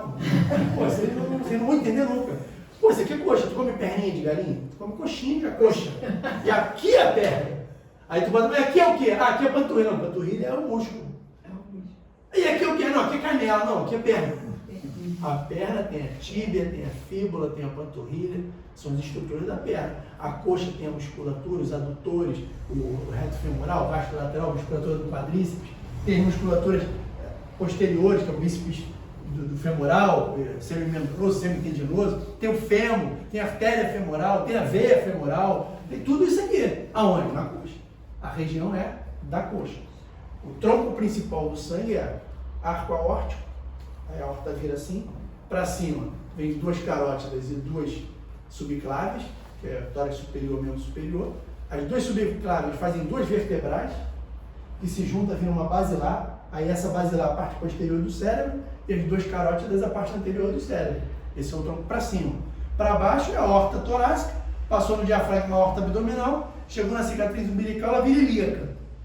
Ilíaca passou na espinha ilíaca até femoral, passou no joelho é tibial, passou na curva do pé é a pediosa. Esse é o tronco principal. Todas as outras saem dela. Artéria renal, artéria hepática, saem desse tronco principal. A preservação no atendimento tem que ser do tronco principal. E você observa lá quando o sangramento é grande, que a pessoa fica pálida, pele fria pegajosa, náusea, vômito e a perfusão capilar distal. Isso é muito importante. Você aperta o dedo, né? Uma polpa digital que fica branco, viu? E na hora fica vermelho, viu? Se eu estivesse perdendo sangue, quando eu fazia isso, ela fica branca e continua branca. Ela não fica vermelha de novo. Ela vai ficar vermelha porque... Então, como eu vou fazer um torniquete aqui, eu vou mostrar que você aperta, ela fica branca e continua branca. E o sangue não vem. Primeiro lugar que o corpo tira o fluxo de sangue é a extremidade. Ele vai fazer o máximo para manter o fluxo de sangue, que é pouco, na região central. Ele não precisa nem estar perdendo sangue, no frio já é assim. Amputa o que na neve? A ponta de dedo da mão e os artérios dos pés. O sangue começa a diminuir nas extremidades e ele se redistribui na região central. Terminamos aqui a nossa vítima clínica que respira? Dúvida não? Agora a gente vai para a melhor parte do treinamento, de todo o treinamento, na verdade. E essa conduta, apesar do Bob ser adulto, é uma conduta que você faz para adulto e faz para bebê também. Tá? Você vai, o bebê está inconsciente, aí você chama, não tem nenhuma responsividade, você mantém a perninha dele mais elevada e o bebezinho, às vezes, ele dá uma gotinha de mel, né? A gente vai deixar aquele melzinho escorrer, mas pode pôr açúcar também, que tiver mais fácil o acesso do bebê. Difícil acontecer porque o bebê mama, né? Então o leite materno ele chora no momento da peito, né? Isso é meio que automático. Tem uma hora que a mãe já está até dormindo e ela continua dormindo. E a criança ela olha a mãe e diz, ele me ama, eu sou a mãe dele, não, ele olha no peito. Ele não olha a mãe, ele olha no peito. Chama de relação simbiótica, né? Entre a mãe, o Freud, que era militar, ele dizia que a primeira parte sexual é a boca da criança no seio da mãe. E ele dizia que a criança com 2 anos de idade tinha tesão em dar e reter as fezes. Então isso é de Sigmund Freud. Aí vinha o complexo de Édipo, né? A filha se apaixona pelo pai, o filho se apaixona pela mãe. E isso é um desenvolvimento natural do ser humano. O ser humano se desenvolve das observações psicossexuais do taradão lá do Sigmund Freud. Ele falava que a masturbação era frequente e regular a partir de 4 anos de idade. Mas os livros abordam da masturbação como sendo um processo fisiológico e faz parte da saúde do homem, evita câncer de próstata, uma série de outros fatores. Posso falar 2 coisas só de Fica à vontade. assim? Porque acho que eu passei por isso assim, né? Essa questão que você falou de observação da respiração no adulto. Assim, quando nasce um pai, nasce um juiz da respiração também. Assim, quando a criança é muito pequenininha, a gente fica muito preocupado, porque pode ter mal súbito, não é nada, assim, a criança pode ter isso também. Então é muito comum quando a gente acorda de madrugada, assim, você dá uma olhadinha, você está na criança, Você está respirando. fica observando, você está respirando, beleza. Está respirando. Ou dá para dormir, né? E esse ponto que você falou da hipoglicemia, eu acho legal porque, você falou, eu acho que o meu trabalho é muito assim, de você desconstruir algumas culturas, né? E a criança, se eu não me engano, até 2 anos de idade, ela não pode comer mel. Porque tem alguma substância que o corpo pode desenvolver, não sei o que, e dá um mal súbito, pode também causar morte da criança. Só que é aquilo, tipo, a criança está apagada, né? Você não tem um açúcar. E não é comer mel, isso é mal, a pessoa, todo dia eu vou dar uma bananinha com mel. Não, mas é isso, assim, só pode pensar isso, né? Tipo assim, não posso dar mel até 2 anos de idade, porque pode fazer mal para a criança. Assim, a criança já está mal ali, né? Ela já está meio que morrendo. Então, é melhor você não tem o açúcar. Tem o mel ou não tem o açúcar? Só tem o mel ou tem, sei lá, o mal da criança aqui, né? Também, você não tem que ter cuidado para não pegar o mel todo e ir embora, encher de mel a criança, uma gotinha de mel. E a Sociedade Brasileira de Pediatria, ela considera bebê, criança, bebê lactente até 2 anos de idade. Para emergência, a cidade só vai até 1. Então, na emergência, o processo vai de 28 dias a 1 ano, a 12 meses. E de 0 a 28 dias é RN, né, que é o recém-nascido, ele é considerado RN. E é são outros procedimentos. A técnica é outra, a toxinoterapia é outra, o processo é diferente. Tá? Mas é isso mesmo, o mel é uma substância que ela pode gerar um problema no bebezinho, não é para você dar mel para a criança. Não pode pegar o que eu falei aqui, não, professor, para dar mel para não ter hipoglicemia.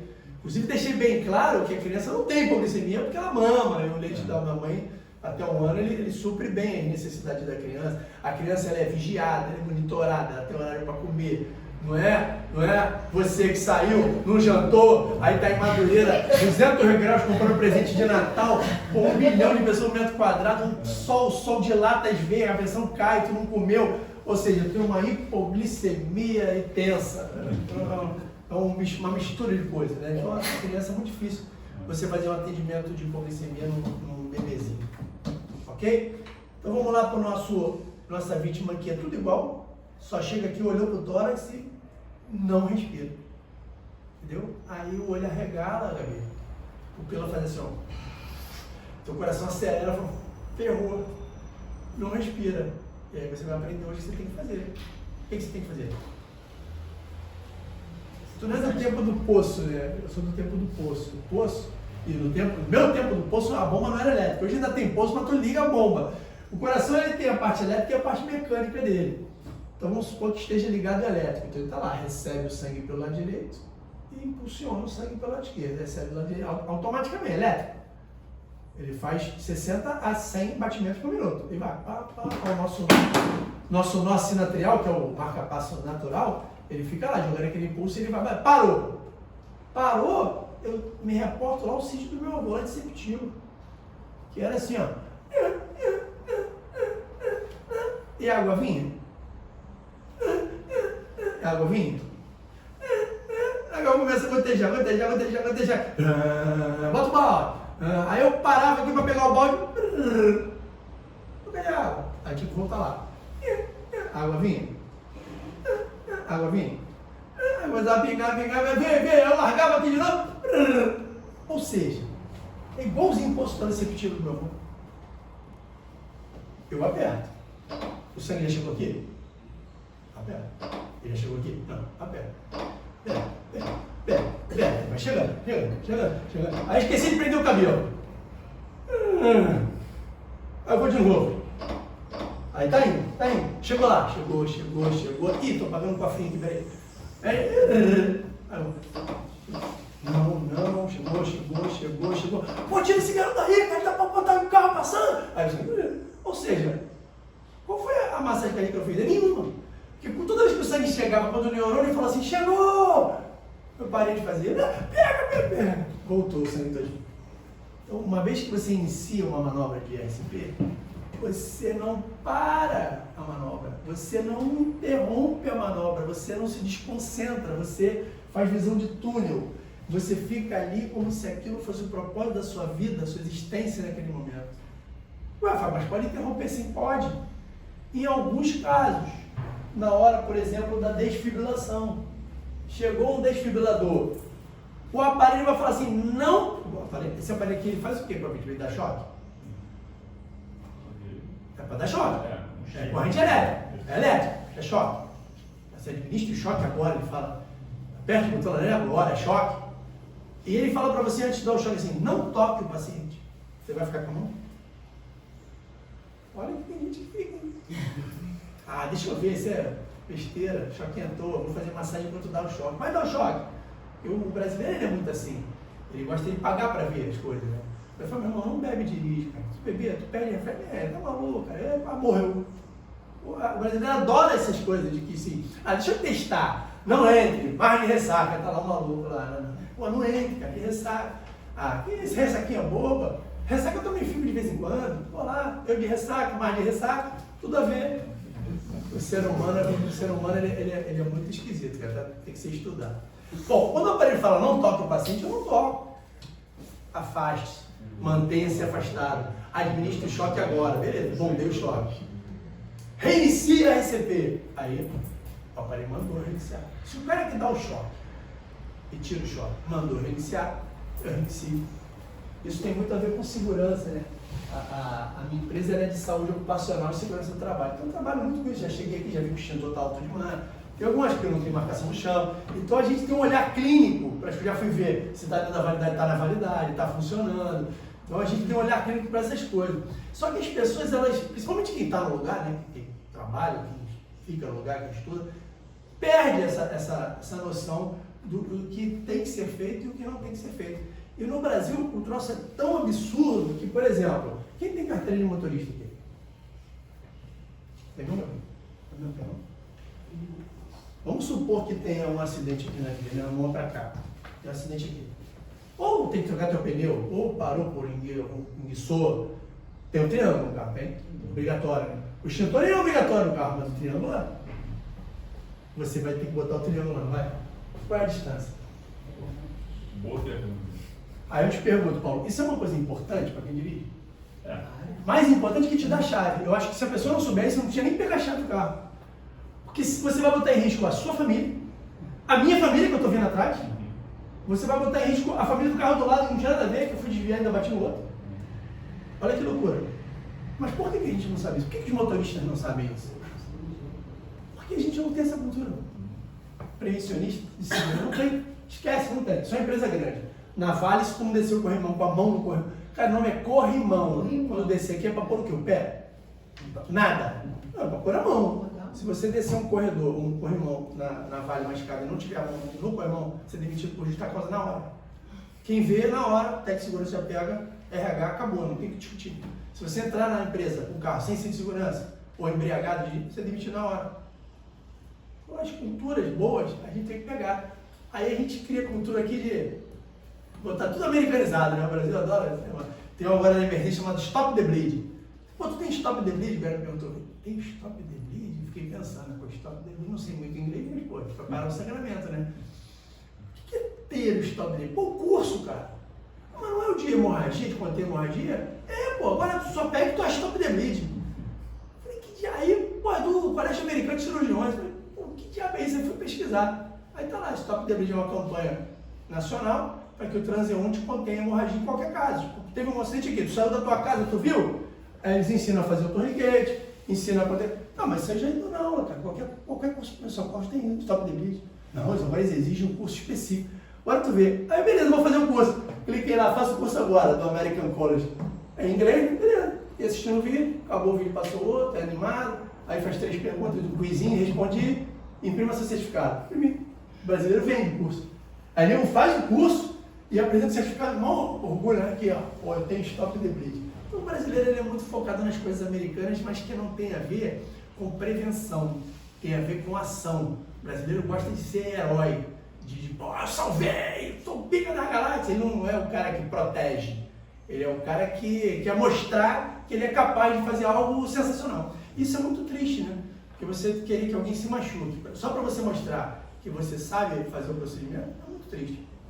Mas enfim, isso é importante de fazer essas culturas. Já aproveitando, você vai dar tantos passos quanto for a velocidade da via. Se a via é de 60, tu dá 60 passos. Se a via é de 80, tu dá 80 passos. E bota o teu triângulo lá. E à noite, ou sob neblina, ou sob chuva, você tem que dobrar. Se tiver uma curva, você só começa a contar a partir da curva.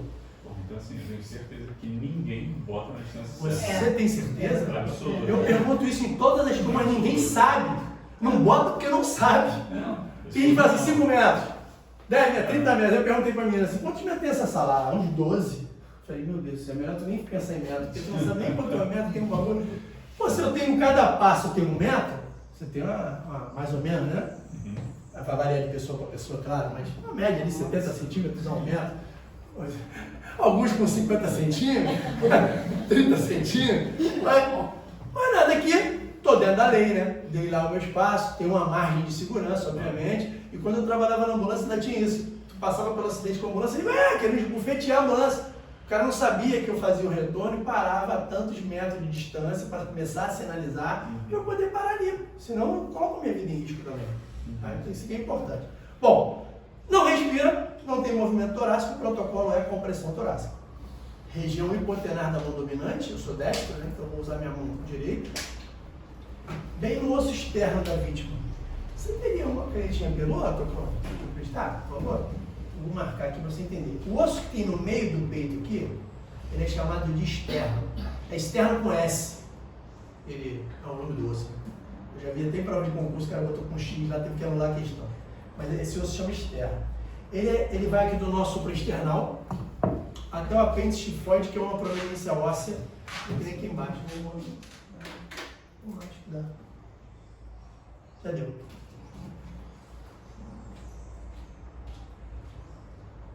Ele é assim. Então aqui é o manúbrio, aqui é o corpo e aqui é o processo tifoide, o apêndice tifoide, que é uma prominência óssea. Você vai pegar uma linha imaginária daqui até aqui e dividir ela ao meio como se fosse um raio-x. Vou dividir mais ou menos aqui, está até um pouquinho mais baixo. Deixa eu subir aqui um pouquinho. Mais ou menos no meio do osso.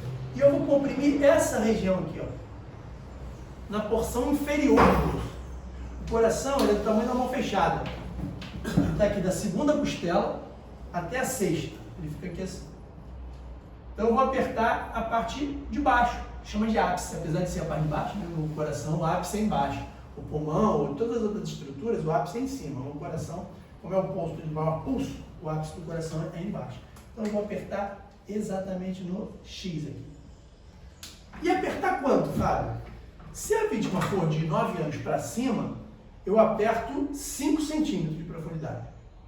Esses simuladores, eles são projetados para ser um adulto de 70 quilos.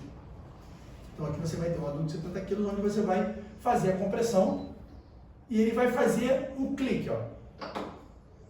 Viu que com uma mão não consegui? Se eu fizer muita força eu consigo. Mas com uma mão só é difícil. Se for igual a Francine, eu vou usar uma mão só.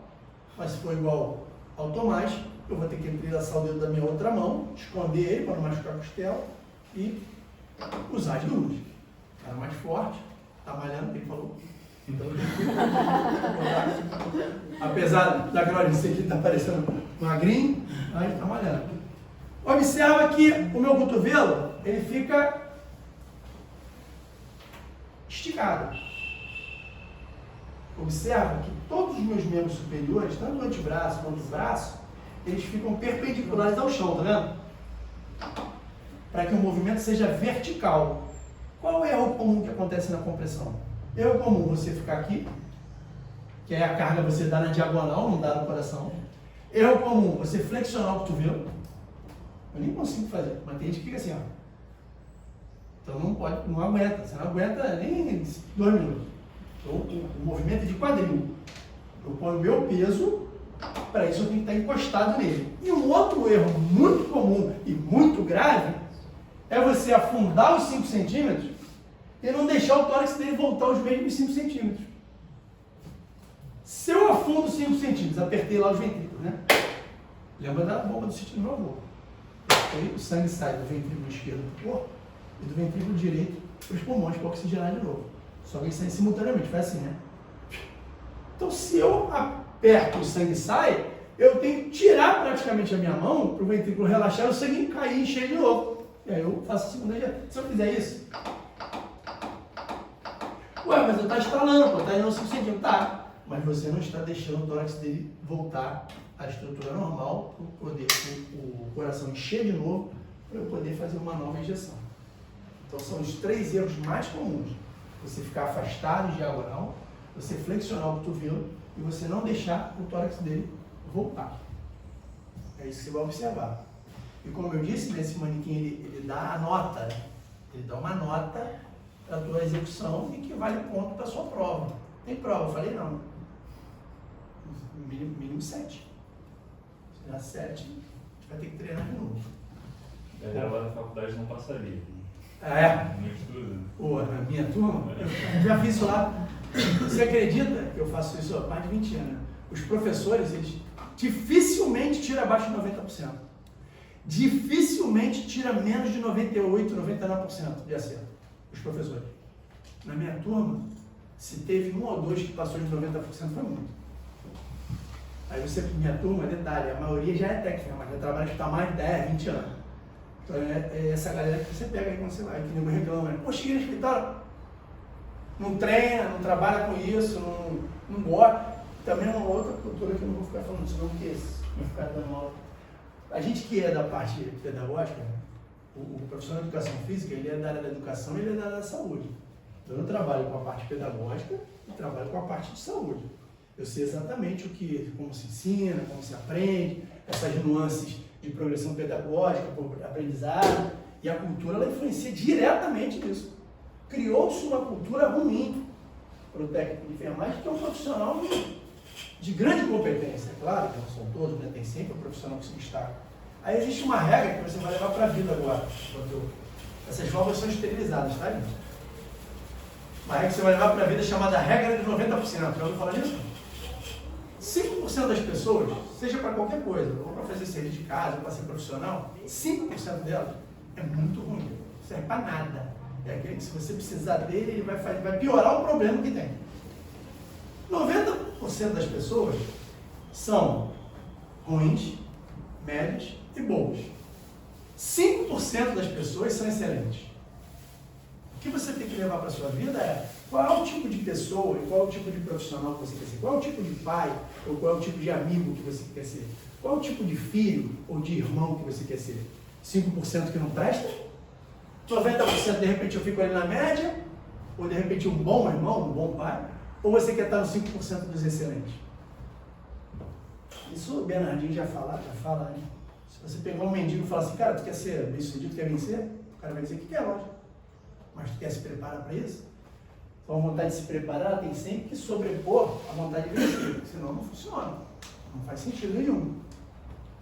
Para eu comprimir o tórax com qualidade, então, no adulto, o adulto considera-se acima de 9. Eu tenho que afundar quantos centímetros? 5. região hipotenar da mão dominante.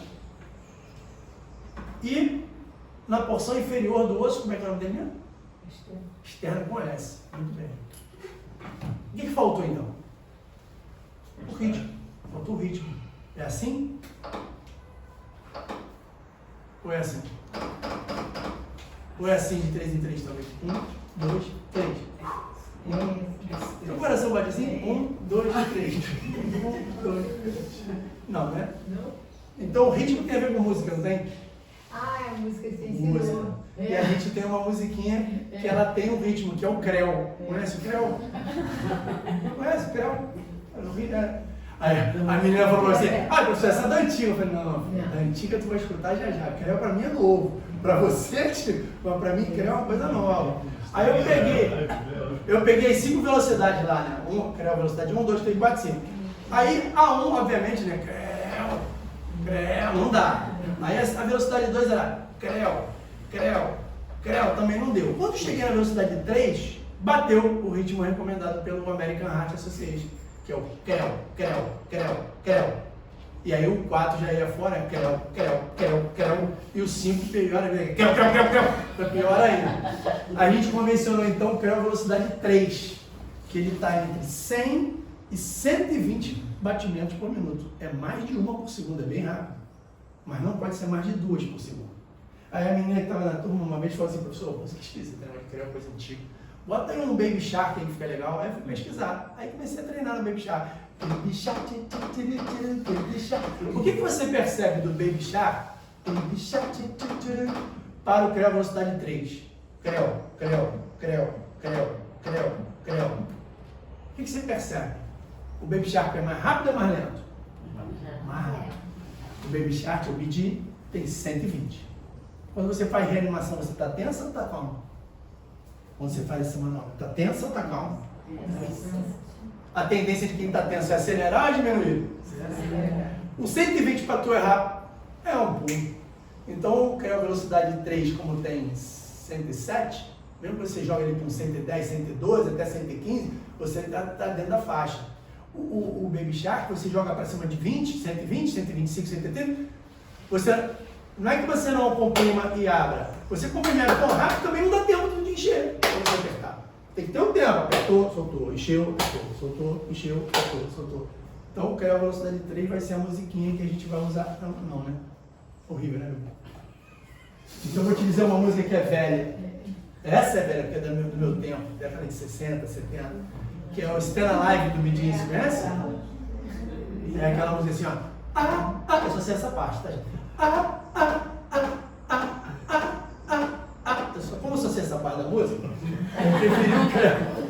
Mas o Bee Gees também tem 107, 108, a música ela é usada internacionalmente. Quem vê Grey's Anatomy já deve ter visto o episódio que a Meredith, ela canta para a mulher que está no telefone fazer uma massagem cardíaca com essa música. E não é tradução, né? A música é real, então ela é usada norte-americana, japonês, chinês. Eu não vou tentar aqui o meu mandarim, mas seria alguma coisa assim, no mandarim. E no japonês seria assim, Mas fora isso, o ritmo é que é importante, é o 107 bate.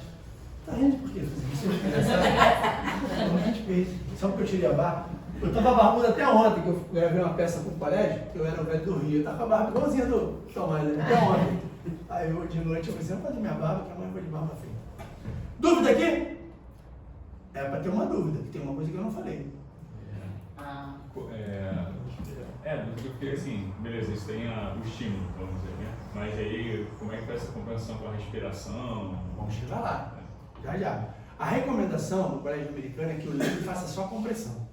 Como eu falei no início, o treinamento ele depende de barreira de proteção e depende de um treinamento específico. E é indicado só para profissional de saúde. Como eu disse, vou fazer para vocês aqui algo que não é normal, a não ser que o cara seja guarda-vida, seja bombeiro, que não são profissionais de saúde e também atuam com a oxigenoterapia.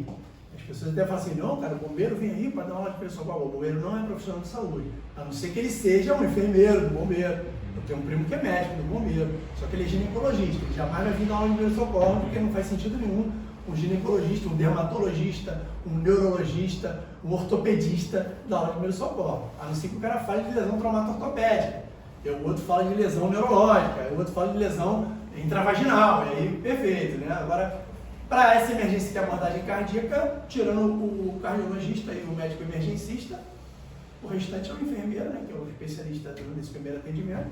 E como eu disse no início, primeiros socorros são procedimentos imediatos. E o tempo de uma pessoa viver em parada cardíaca é de 10 minutos só.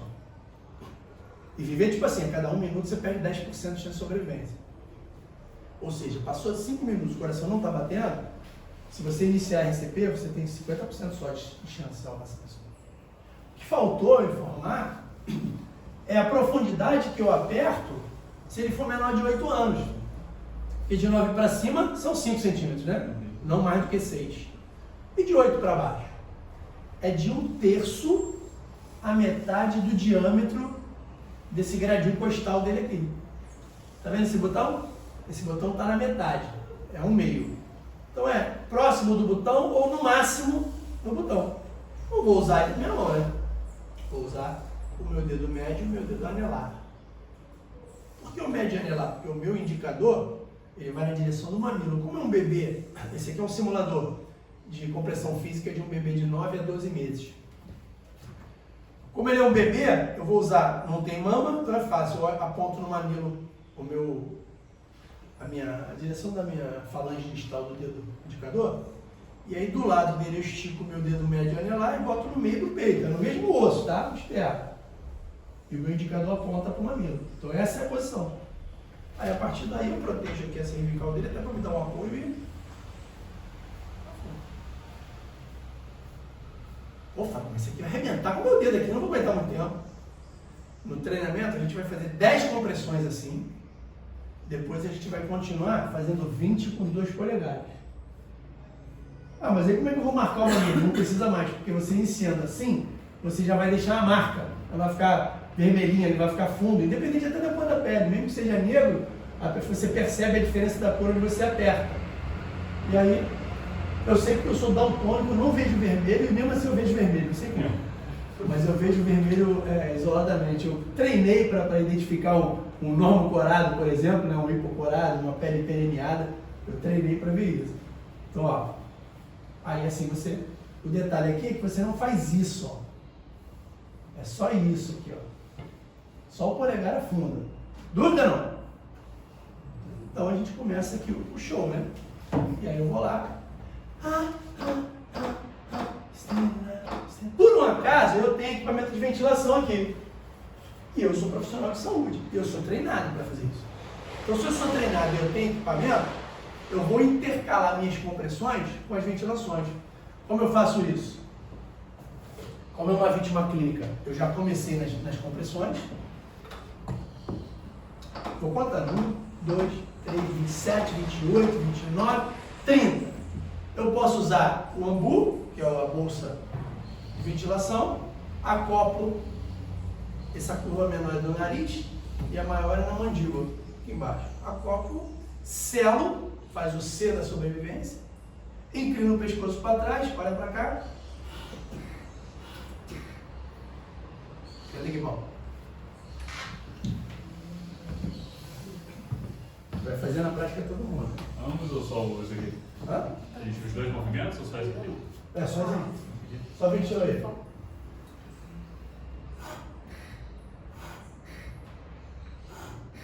Como eu disse, sempre parece fácil, mas não é. É igual fazer bolo. Eu não sei fazer bolo. Então, quando eu vou bater, aquela merda desanda. Apesar da minha esposa ficar assim, cara, é assim, pô, é fácil. Não é fácil, né? Não é fácil. Não é fácil. Aí tu ainda botou a cabeça pra baixo, mas ficou difícil mesmo. Mas tu tava fazendo certo no início. Quer dizer, a posição certa. Aqui. Isso. Vazou aqui. É difícil mesmo. Não é pegadinha. Mas melhorou agora. Melhorou, Paulo. Ó. É muito detalhe, né? Isso aí, pô. Porque essa inclinação aqui Mas na hora da tensão ainda, né? tem que ser meio que automático de botar a cabeça pra cima. Porra, tem que lembrar de tudo, botar assim, botar Exatamente. assim, nada. Por isso que requer treinamento. Né? Mas foi bom. Difícil. Você foi um dos poucos que conseguiram. Normalmente a pessoa fica e não consegue. A outra forma de ventilar é usando a máscara pocket com filtro e a válvula no direcional. Aí você acopla aqui, aqui é mais fácil de eu travar, porque eu posso usar de 2 mãos, entendeu? Observe que cada ventilação ela dura 1 segundo. 7, 28, 29, 30.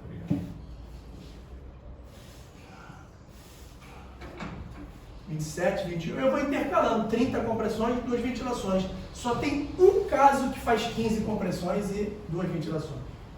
Ao invés de 30, eu faço 15. Quando tem 2 pessoas socorrendo, e aí um vai estar assim, ó. É como vocês vão trabalhar. Vocês vão trabalhar assim. Um vai estar assim, máscara fora, rosto inclinado para trás. Aí ele está fazendo lá, 7, 28, 29, 30. Você vai inclinar aqui e vai soprar. E vai tirar. E o outro vai continuar lá no 30 e você vai manter a mesma posição aqui. Então, quando tem 2 socorristas fazendo, e a vítima tem 8 anos para baixo, em vez de fazer 30, eu faço 15. É a única exceção. Estou sozinho, 30 para qualquer idade. Tá, eu e mais um, de 9 anos para cima, 30, de 8 anos para baixo, 15. Tranquilo? Dúvida não? E a gente vai nessa brincadeira aqui, porque como eu falei para a Cláudia, se ela quiser fazer aquisição do material, um material barato, né? Quer dizer, relativamente, né? R$45, 55 e R$25. Pode comprar uma válvula e uma máscara só, deixa aí no kitzinho, o pessoal vai estar treinado. Você intercala a ventilação com a compressão, até porque você pode se deparar apenas com uma parada respiratória. Se for só o coração que parou, eu consigo palpar o pulso dele aqui, eu faço só a ventilação. No adulto, uma a cada 5 segundos, soprou, 2, 3, 4, 5, 2, 3, 4, 5, e de 8 anos para baixo, uma a cada 3 segundos. 2, 3, 2, 3, 2, 3. Se for parada só respiratória, o coração dele está batendo. Beleza? E se for afogado? Se for afogado, eu tenho que ventilar. E se for engasgado, eu tenho que ventilar. No afogado, eu ventilo 5 vezes direto.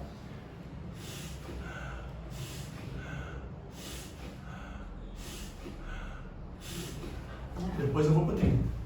7, 28, 29, 30. Aí eu vou 2, 30, 2. Mas a primeira no afogado, eu faço 5. Quanto tempo esse procedimento? Quanto tempo assim? Que eu fico fazendo? É. Até o médico chegar. Até a vítima levantar. Levantou, abriu o olho, obrigado. Acabou. Mas assim, ela precisa melhor assim, retomar consciência. Né? Abre o olho, mexe os braços, você para. Qualquer movimento da vítima espontâneo, você interrompe. Entendi. Eu já fui surpreendido por um movimento de espasmo, mas a vítima já estava muito ruim. Ela era uma atriz, inclusive. Ela separou do namorado, amarrou o cordão do tênis no pescoço e amarrou uma saída da parte do banheiro da casa do namorado, quando ela foi tirar as coisas dela. Por dentro se trancou e pendurou o pescoço e jogou, né? Quando travou o pescoço dela e ela se asfixiou. E o vizinho de frente dele tinha sido meu aluno, dentista.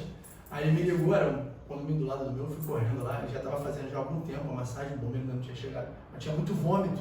Foi até uma experiência que eu nunca tinha tido. O meu joelho escorregava na hora do procedimento por causa do vômito. Ele teve que arrastar para um lado o tapete, né? Eu fiquei em cima do tapete para fazer a... E de vez em quando ela voltava assim. Aí eu, para, voltou. E todo mundo rezando, eu também, né? Eu ansioso para ela voltar também. E parava a compressão. E ela não voltava, né? Aquilo era um espasmo, não deveria ter parado a compressão. Não tem que parar a compressão, só quando eu tenho condições de analisar a real melhora da pessoa e não o espasmo. Ela acabou vindo a óbito. Eu não me ligo muito em uma televisão, não sei o nome da atriz, mas na época era uma atriz. E eu assumi primeiro porque o meu aluno estava cansado. Segundo, que a minha técnica era melhor que a dele. Então o manual diz assim: você só para de fazer quando alguém melhor que você chega para fazer. Porque aí a técnica é melhor, eu já estou descansado, então eu tenho a prerrogativa de dar um prosseguimento ao atendimento. Ô Fábio, desculpa, você pode só revisar a proporção de massagem para respiração de acordo com a idade?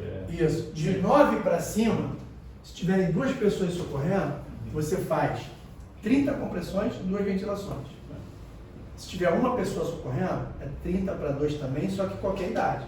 Mas se tiverem 2 pessoas socorrendo e a vítima tiver 8 anos para baixo, você faz 15 e 2. É a única variação que tem no processo. 15 para 2 só com 2 socorristas e vítima menor de 8 anos, segundo o American Heart Association. E, enfim, chegou o desfibrilador, o famoso DEA, desfibrilador externo automático.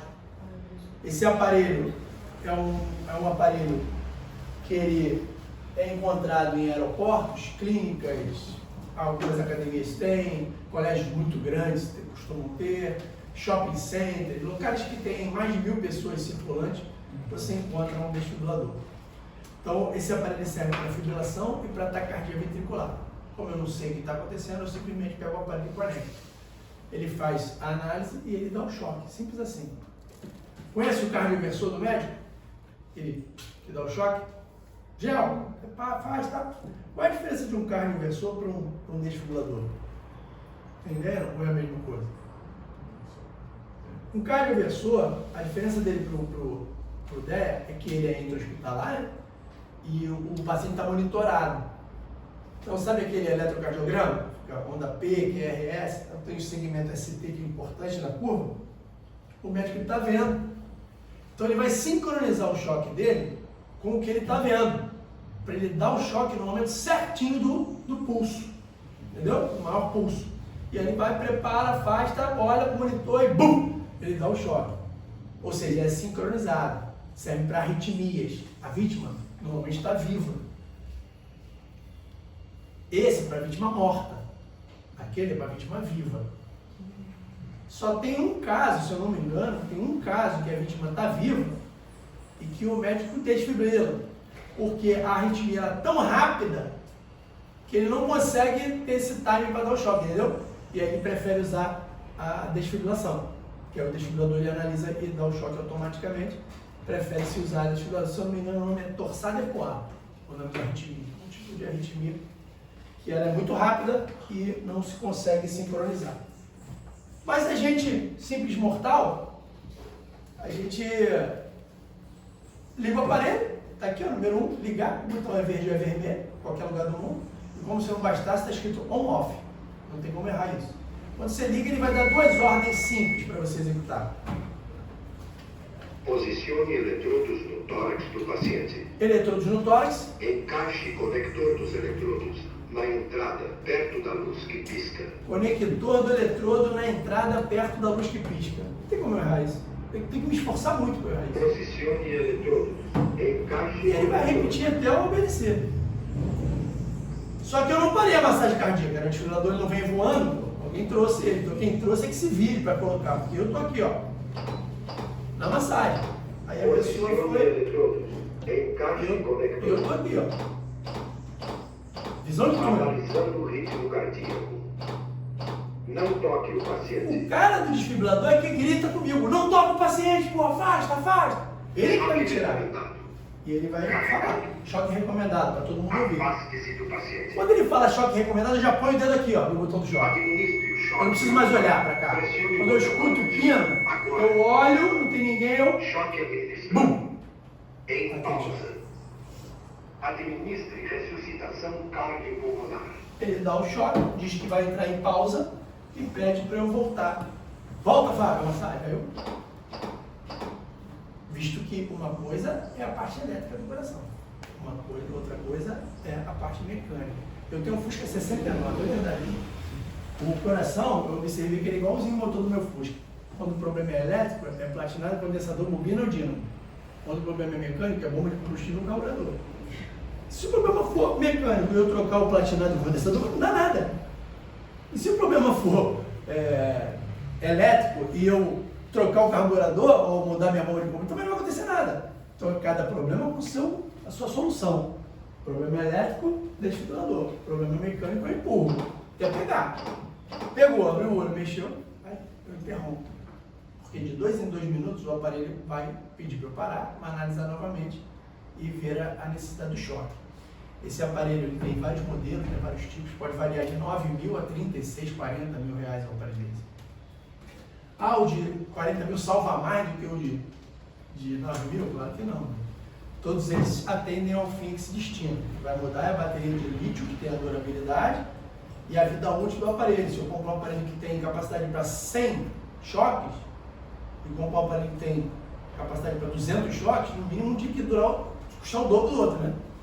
E como se não bastasse tudo isso, ainda tem o DEA, que é monofásico, que ele dá um choque muito mais agressivo, 200 joules, que ele começa de energia, e um bifásico, que ele dá 102, 105 joules. Isso agride menos os órgãos internos e queima menos a pele. E ele ainda consegue reverter essa parada cardíaca por fibrilação da taquicardia ventricular em 97% dos casos com um choque só. Ele acaba durando mais, a bateria durando mais, porque com um choque só ele renova. O outro não, ele só reverte no primeiro caso 50%. Tem que dar um segundo e um terceiro. Mas todos os três têm capacidade para 3 choques, a bateria dele no atendimento pré-hospitalar. É óbvio que tu deu um choque, a pessoa voltou à vida, você vai, ainda tem 2 choques aqui, vou guardar, nada disso. Deu o choque, você troca a bateria. Entendido, nós? Então vamos para a nossa água, nosso cafezinho, esticar as pernas, ir ao toalete e vamos para a prática. Vamos tomar um cafezinho ali fora, pra gente jogar. Peraí, Francine, tira uma foto logo da gente. Da gente não. Não, vamos tirar a foto, depois a gente tira mais. Depois a gente tira, então não esquece não. Tô filmando aqui? Ah, tá filmando. Quer dizer, tava, né? Não sei se ele para depois de um tempo.